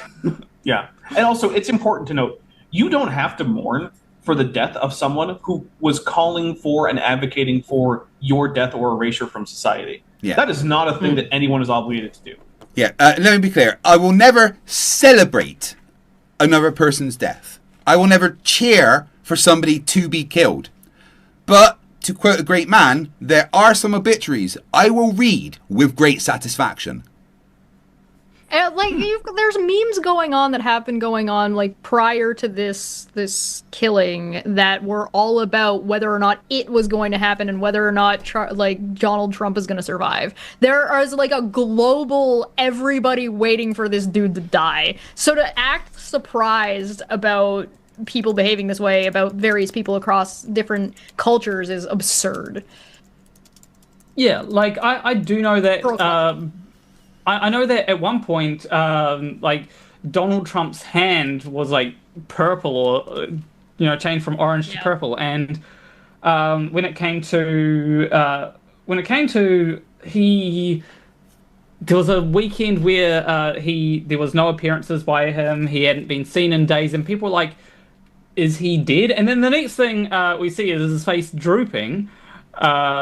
And it's one of those things where, like, of course people are going to speculate about him dying. And honestly, like, I think it will be funny if Joe Biden outlives Donald Trump. I mean, that would be that there would be an air of humor around that. It would be. Comedy, people pretend that comedy doesn't have rules, and it does. Comedy has rules and expectations and set things. So there are things that are going to be funny technically and things that aren't. And one of the easiest ways you can tell whether or not something is funny is whether or not it's said with malice. If malice and hate are part of the joke or the intent of the joke, it's not funny. Because hatred isn't funny. It's basically the opposite. Yeah. So Jimmy Kimmel showed a clip of Donald Trump in the United Kingdom being asked the question by a reporter. Oh, no, actually, sorry. It was this was in America. A reporter asked, he was standing outside the White House, and a reporter asked Donald Trump, how are you doing after the death of Charlie Kirk? He was your friend and stuff. How are you doing? And Donald Trump went, yeah, actually very well. And anyway, if you look over here, there's some trucks coming building our new ballroom. Right? Jimmy Kimmel showed that clip, right? Donald Trump got him banned from being on TV. Yeah, I was saying. So me and Dapper do a political show once a month. A news show, Chash. Come on. Well, a political news show, whatever. We talk about newsy type stuff and things, and it's with Landon and Manya, and that happens on Debate Hub. But what I'm getting at is that like we talk about this kind of stuff and we've talked about it regularly. And when it comes to things like Jimmy Kimmel and Stephen Colbert, because like realistically Colbert got hit first, now Jimmy Kimmel's being hit. One of the things I was like, the only thing that's keeping America from like fully going on this route is that these late show hosts are still being allowed to make the jokes and do the funny commentary. Once those things start going away, once those shows start going away, you're done. That's it. There's not even an argument to be made anymore. Yeah. Gio's coming on actually to talk about fascism tomorrow. Gio is one of the most awesome people that I've ever met. Sorry, Saturday. Right. Yeah. Saturday. He already came on once where we like laid out the expectations of fascism, and he's coming back to do a check-in to see how America's doing. Yes, Badly Tony. is the answer. All right, I'm going to read my super chats. Yeah. Do you want to do yours first? You can go first if you want. Okay. Jim Daniels, $2 says, Rachbot, test failed. King Ed V, $5. On behalf of the US Navy, we do not claim Steve. I think he was eating paint chips from the side of the ships. Possibly. There was someone that had to be painting them quite a lot. Cowder V became a member. Thank you. Oh, they've been a member for 12 months. Thank you very much. Warboss, $2 says, more DACA, thank you. Rachbot, $2. Jim Daniels, initiating retest. Warboss for $2 says, even more DACA, thank you. Jim Daniels for $2 says, you passed the test, Rachbot, congratulations. And then Rachbot says, Jim Daniels, do I win anything? A clone? Jim Daniels says, for $5, I was swatted back in the day when I worked in the AOL guide program. It's not a pleasant experience. No, I imagine Scary. not. Also, in regards to more DACA, Craig, have you ever thought about painting your channel red so it goes faster? I don't want it to go too fast. I can't run. Oh, okay. Yeah. Fog Repairship Akashi for $2 says, Rachbot is still the best AI ever. Well, yeah, I did program them. Jim Daniels for $2, making a CGI of Rachbot for NASA. And Jim Daniels for $2 says, who is this G-Man Craig is wanting to debate? Chesh, Oh, no. define G-Man in 5 words. Yeah, taking YouTube debates and treating arguments and discussion like it's WWE, as well as being being very bigoted and racist. That was definitely more than 5 words. Yeah, but it will be a dumpster fire, guys. I wasn't. trust me. My bad. Is WWE one word? WWE YouTube Yelly Man. YouTube's one word. Yeah, YouTube is one word. Bigot Yelly Man. Yay!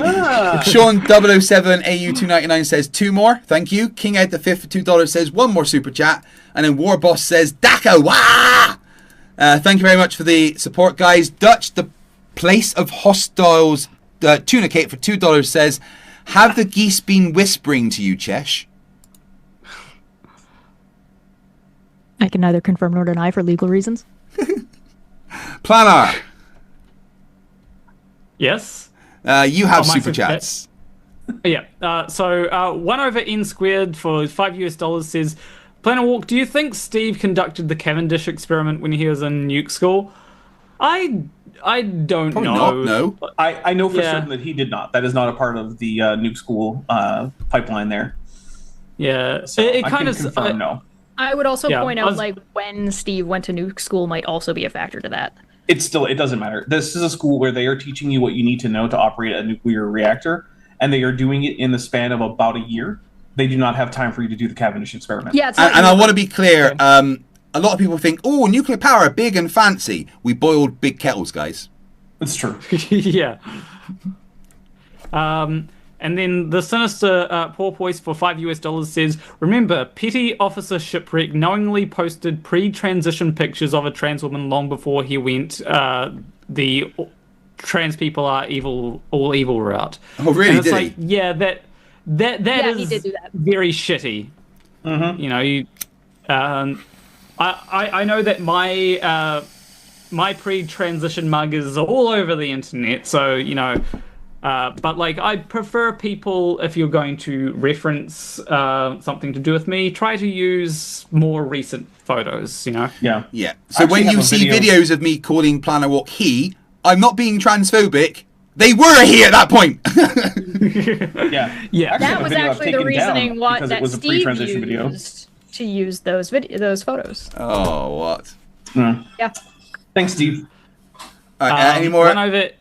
Yep, I've got plenty actually. One over good. N Squared for $5 says, Planet Walker, it's obvious Steve is unsuccessfully angling for the Peter Thiel, Dave Rubin money like modern day debate and the Raging Tomato. God. And yeah, like I hope that it goes bad. Like on his most recent post on Non Sequitur Show, the majority of the comments are people saying, hey, well, I don't like this, I'm going to leave. You know, and, you know, you should leave. Like, if you are still subscribed to Non Sequitur Show, you shouldn't be subscribed to Non Sequitur Show. I'm going to double check. There's one thing I should also point out real quick. The people who have been supporting Steve and the company, like this group of people that are running around and doing all this harassment, there's a insubstantial percentage of that group that are white nationalists, that are like neo-Nazis, that like one of them literally responded to me calling them Nazis by saying, but are they German though? Like, they're dumb. It's really, really, really dumb. But they're like, these are people who believe chemtrails are real. These are anti-vaxxers. Like, Steve's main audience has drastically shifted from people who do science and care about science, talking about where people are and bigots are wrong about those things, whether they're science or social issues, and has shifted to the complete opposite side of that track, where he is now on the side of the anti-vaxxer. He is now on the side of the bigot. He is now on the side of, and his the people who watch his content and he interacts with and who encourage him and agree with him, holy shit, reflects that. Okay, Yeah. I have to say something. Steve's most recent tweet that he has pinned right now is about his girlfriend not saying yes when he asked her to marry him.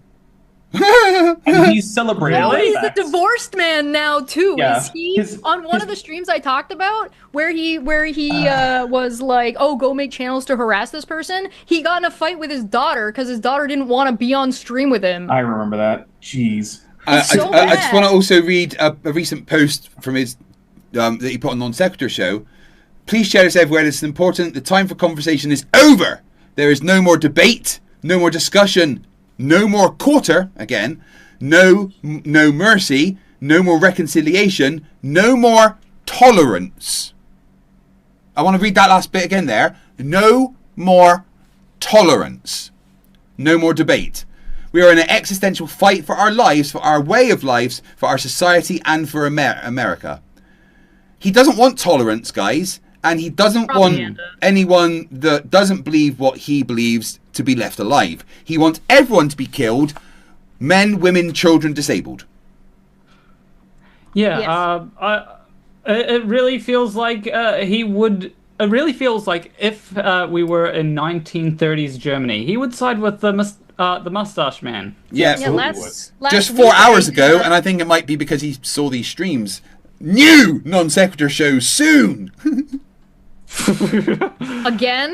Oh, Hey, really? oh What's my this god! one gonna be How about? much do you hope that he responds to this video? Oh, I really hope he does. I imagine he will. And he'll get might- 6 or so viewers while doing it. He might not, because he tries to use me as an excuse to never address anything. So if I'm here, he'll be like, well, Chesh is there. Chesh doesn't exist anymore. You're like a But shield. yeah, I did cover a good portion of one of his videos recently on my channel, on remember the 14th of November, where one of his crazy friends said that something was going to happen to somebody, but didn't specify who. But I cover in that video, I just started watching one of his recent streams, and it's like the rhetoric is scary. Yes. Like it's like marching order, goose stepping scary. Yeah. Planwalk, you've got more super I- chats, right? Yes, Dargish890 for $2 says, please, he hasn't given us water in months. I think that's referring to you, Craig. You need to give your people in Well- the basement water. Do you think you deserve water? Yeah, get to work. We'll talk about it tomorrow. Look, there's a leak in the corner. It's a bit damp. Just lick the wall. You'll be fine. And Harnold for $5 says, insert witty comment here. I don't know if anyone has any. I certainly don't have any witty comments. Check yourself before you wreck yourself, kids. There you go. My brain has been fried from talking about Steve. But at least it hasn't been scrambled by a sidewalk. And you haven't been swatted yet. That's a good point. Yeah. And one over in squared for $5 says, Planner Walk, do you know if Steve ever took his shirt off in his stream or did push-up challenges? Well, that's just me, but ask yourself this. Would you want to see Steve take his top off? You'll notice that there's been a little No. bit of a shift where Steve has stopped showing up on camera and has, like, for a while. He's barely on camera anymore ever, and that kind of tells you where his head's at, confidence-wise.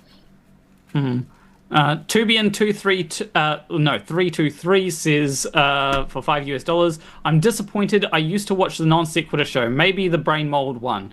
Yeah. Maybe he does have a black mold infestation as well. Maybe there was mold on the sidewalk. Very True. distinct possibility. Blonde One became a new member. Welcome, Blonde One. And Harnold for $5 says, when you rank Twitter as a highly reputable source for information, your AI model starts calling itself Mecha Hitler. True. Yeah. True. Yeah. Yeah. There's some And- interesting posts about Elon Musk that Steve I love has that made. repeatedly Grok has been too accurate for the Twitter users, and so Musk has had to step in to make it less accurate and more right wing. And also, at a certain point, it started speaking about Elon Musk in the first person. And there was also remember that the right-wing pundits were actively encouraging their fan base to help fix the AI so it had the right opinions as well. So even through that, Grok is still, like, dunking on people. And lastly, the turtle moves for £2. Yeah, £2 says Trump has more makeup on his hand than his face. Yeah, it's a competition at this point. He even still had it at that state dinner over with the king. Oh, that was so bad. Oh my god. What was with Melania and like covering her entire like top with that hat? What was going on? She doesn't want I to catch don't whatever know. Trump has. All right, we're gonna finish off this show with we're gonna let the AI define Steve McRae based on the conversation that we've had. Okay. Based on this conversation, Steve McRae can be defined as 1. A failed content creator. Former co-host of the Non Sequitur Show debate channel who destroyed his own success through legal battles, betraying partners and alienating his audience. 2. A serial litigant. Someone who obsessively pursues legal action against private individuals, accumulating multiple restraining orders and going 0 for 7 or 8 in court cases whilst committing perjury. 3. Transphobic content producer, a person who shifted from claiming to be transgender ally to creating anti-LGBTQ plus content, sharing transphobic caricatures and openly embracing the transphobic label. 4. An obsessive harasser, someone who engages in cyclical targeting of individuals, including 48 to 72 hour cyberbullying campaigns and repetitive fixations on specific people. 5.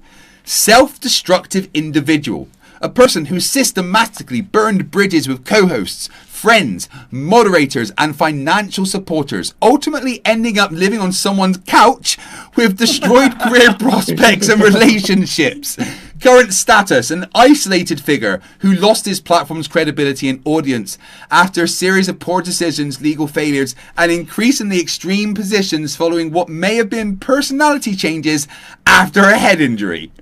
Yeah, that's pretty good. The only thing that was a little bit wrong was like the number of restraining orders. The one thing that I would say that people look out for, like not just from Steve, like this Steve does this, but also just kind of generally like a red flag. Like it doesn't mean this person's terrible or anything, but if you're getting weird vibes from somebody, if they're constantly relying on old behaviors and old successes that are like at this point years old to bolster their current position of having any kind of credibility, and none of that stuff is recent, maybe there's a reason. Pay no attention to the fact that an audio clip from a debate I had against Kent Hovind like 5 years ago is at the beginning and end of every one of my videos. Just don't worry about that. I said it could be a red flag, not like a definitive thing. King Edward V, $2 says, I was just an ATC in the USS Enterprise, so yeah, well, yaboo to you. Right, I think we are going to call this Steve McRae dunking session to an end. I want to thank Chesh for being our resident Steve McRaeologist, a title she does not want, but it's there, so I'm deal with it. so mad. Dapper, I was a little bit insulted you couldn't bother to get into your meat suit, but, you know, thanks for turning up. It's in the wash, Craig. Yeah, the blood, it's hard to get out, I understand. It's true. So upset. This stream is going to give me depression. And Planar, you have been a personal victim of Steve McRae's horrific words and actions recently. So on behalf of all humanity, I apologize for Steve McRae. Well, Steve McRae isn't really... I wouldn't really say that he represents humanity in any way. I do want to say, does anyone have any stuff coming up that they want to shill, like FTFE? Do you have... Well, tomorrow I will be joining... Flatsoid during his Flat Earth Friday debate, where I'm just going to obsessively poke Solve until he rage quits. Nice. Anybody else? I got Dapper coming on to Debate Hub. So I do a thing called Debate Hub. It's a different channel than my channel. It does more educational debate and discussion. It's got Landon on it. It's got Maddie's going to be coming on. We're doing Volcanoes on Friday. On Saturday, Geo's coming on. And the following Saturday will be the political one. So if you're interested in that. And on my channel, I started a new series called A Goblin Goes to Harvard. And I'm just doing a bunch of the Harvard free courses. It's goofy and a good time. Oh yeah, a date of Awake Souls debate. Me and Toon versus Awake Souls and Limitless Channel will be at 6 p.m. Eastern Time on the 30th of September. Yeah, and if I'm correct, you're also going to the US sometime soon to... Yeah, November 15th and 16th, I will be in Nashville, Tennessee, but I will also be in Chicago from the 7th till the 9th, and then Cleveland between those two dates. If you want to meet up with me, let Rubik's know, and they will sort it out. I mean, I've got to let her out the basement first, but you know. That or you'll end up in a Salvadoran torture camp. One of the two. One of the two. Go get iced. We'll find out. Yeah, I may have to delete my Twitter account before entering the US. Yeah. And Dapper, I've got you a... Yeah, I do have some Dapper. stuff. So tomorrow over on my second channel, Top Hats Off, we are going to do a TTRPG sort of like beta test for something that a friend of mine, Maddie, has made called Scots and Cats, where the idea is all the cats in the world have invaded Scotland, and every person in Scotland needs to kill their requisite 114 or so cats to defend Scotland. Yeah, it's a lot of cats. So that's on Friday. Then on Saturday, I'm going to be on with biblical scholar Dr. Kip Davis, as well as Vishanti, and we are going to be looking over an ICR video about how the Bible is super totally historically reliable to you guys, we swear. We're going to talk about why that's generally not the case. Then Tuesday, I'm going to be on with Jackson Wheat, and we're going to be talking about creationism and evolution. And then on Thursday, I will have a video about Dan Biddle getting virtually everything wrong about paleontology. He's a man who thinks that all of the fossils of dinosaurs everywhere in the entire world, from the entire 200 million years or so of Mesozoic dinosaur existence, were all caused by the one asteroid at the end of the Cretaceous, according to scientists. Which is not what scientists say, in case you're wondering. That's like a week of the Dapper Dinosaur content. There you go. Have fun with it. Okay. Awesome. What you got coming up, Planner? I'll be doing a streamathon at the end of the month, and I think I'll try to get a few videos out before then. I've got a few videos around the Charlie Kirk situation. One of them is not about Charlie Kirk because a lot of people, I think that a lot of people say, I think a lot of people what they're talking about doesn't really have anything to do with Charlie Kirk. It's just they want to talk about certain things, like Steve, for example. And obviously, myself and FTFE will have. I don't know when the videos are going to come out. We'll probably release them around the same time. But yeah, main thing is streamathon. It'll be on the Monday 29th for me, which will be Sunday 28th for other people. And I'll try and get FTFE on this time. Right. Well, thank you very much for coming, guys. I'm going to end the Zoom call and then shut down the stream because I want to go to bed. Hey, before you leave, I just want to take a second to thank my patrons and channel members, especially those pledging $20 or above. Ben Tovand, Tapioca Weasel, Arrow Dodger, Dan Sheedy, Eleron Teller, Phil Rivara, Ian Chen, Joshua Geese, Kelvin Brostic Van Manen, Landon Knoll, Regios, Sphincter of Doom, The Plastic Mouse, Volus, North Texas Fossils, and John Ackerman. It's because of my channel members and patrons whom you're seeing on screen that this channel can stay afloat. Without you, it would all shut down. If you want to join the team, there's a link to join the channel below this video, and there's a link to join the Patreon in the description. On the Patreon, you can get a 10% discount for pledging annually, and either way, you get early access to virtually all of my scripted videos, often 3 to 5 months before they come out for the general public. Thanks for watching.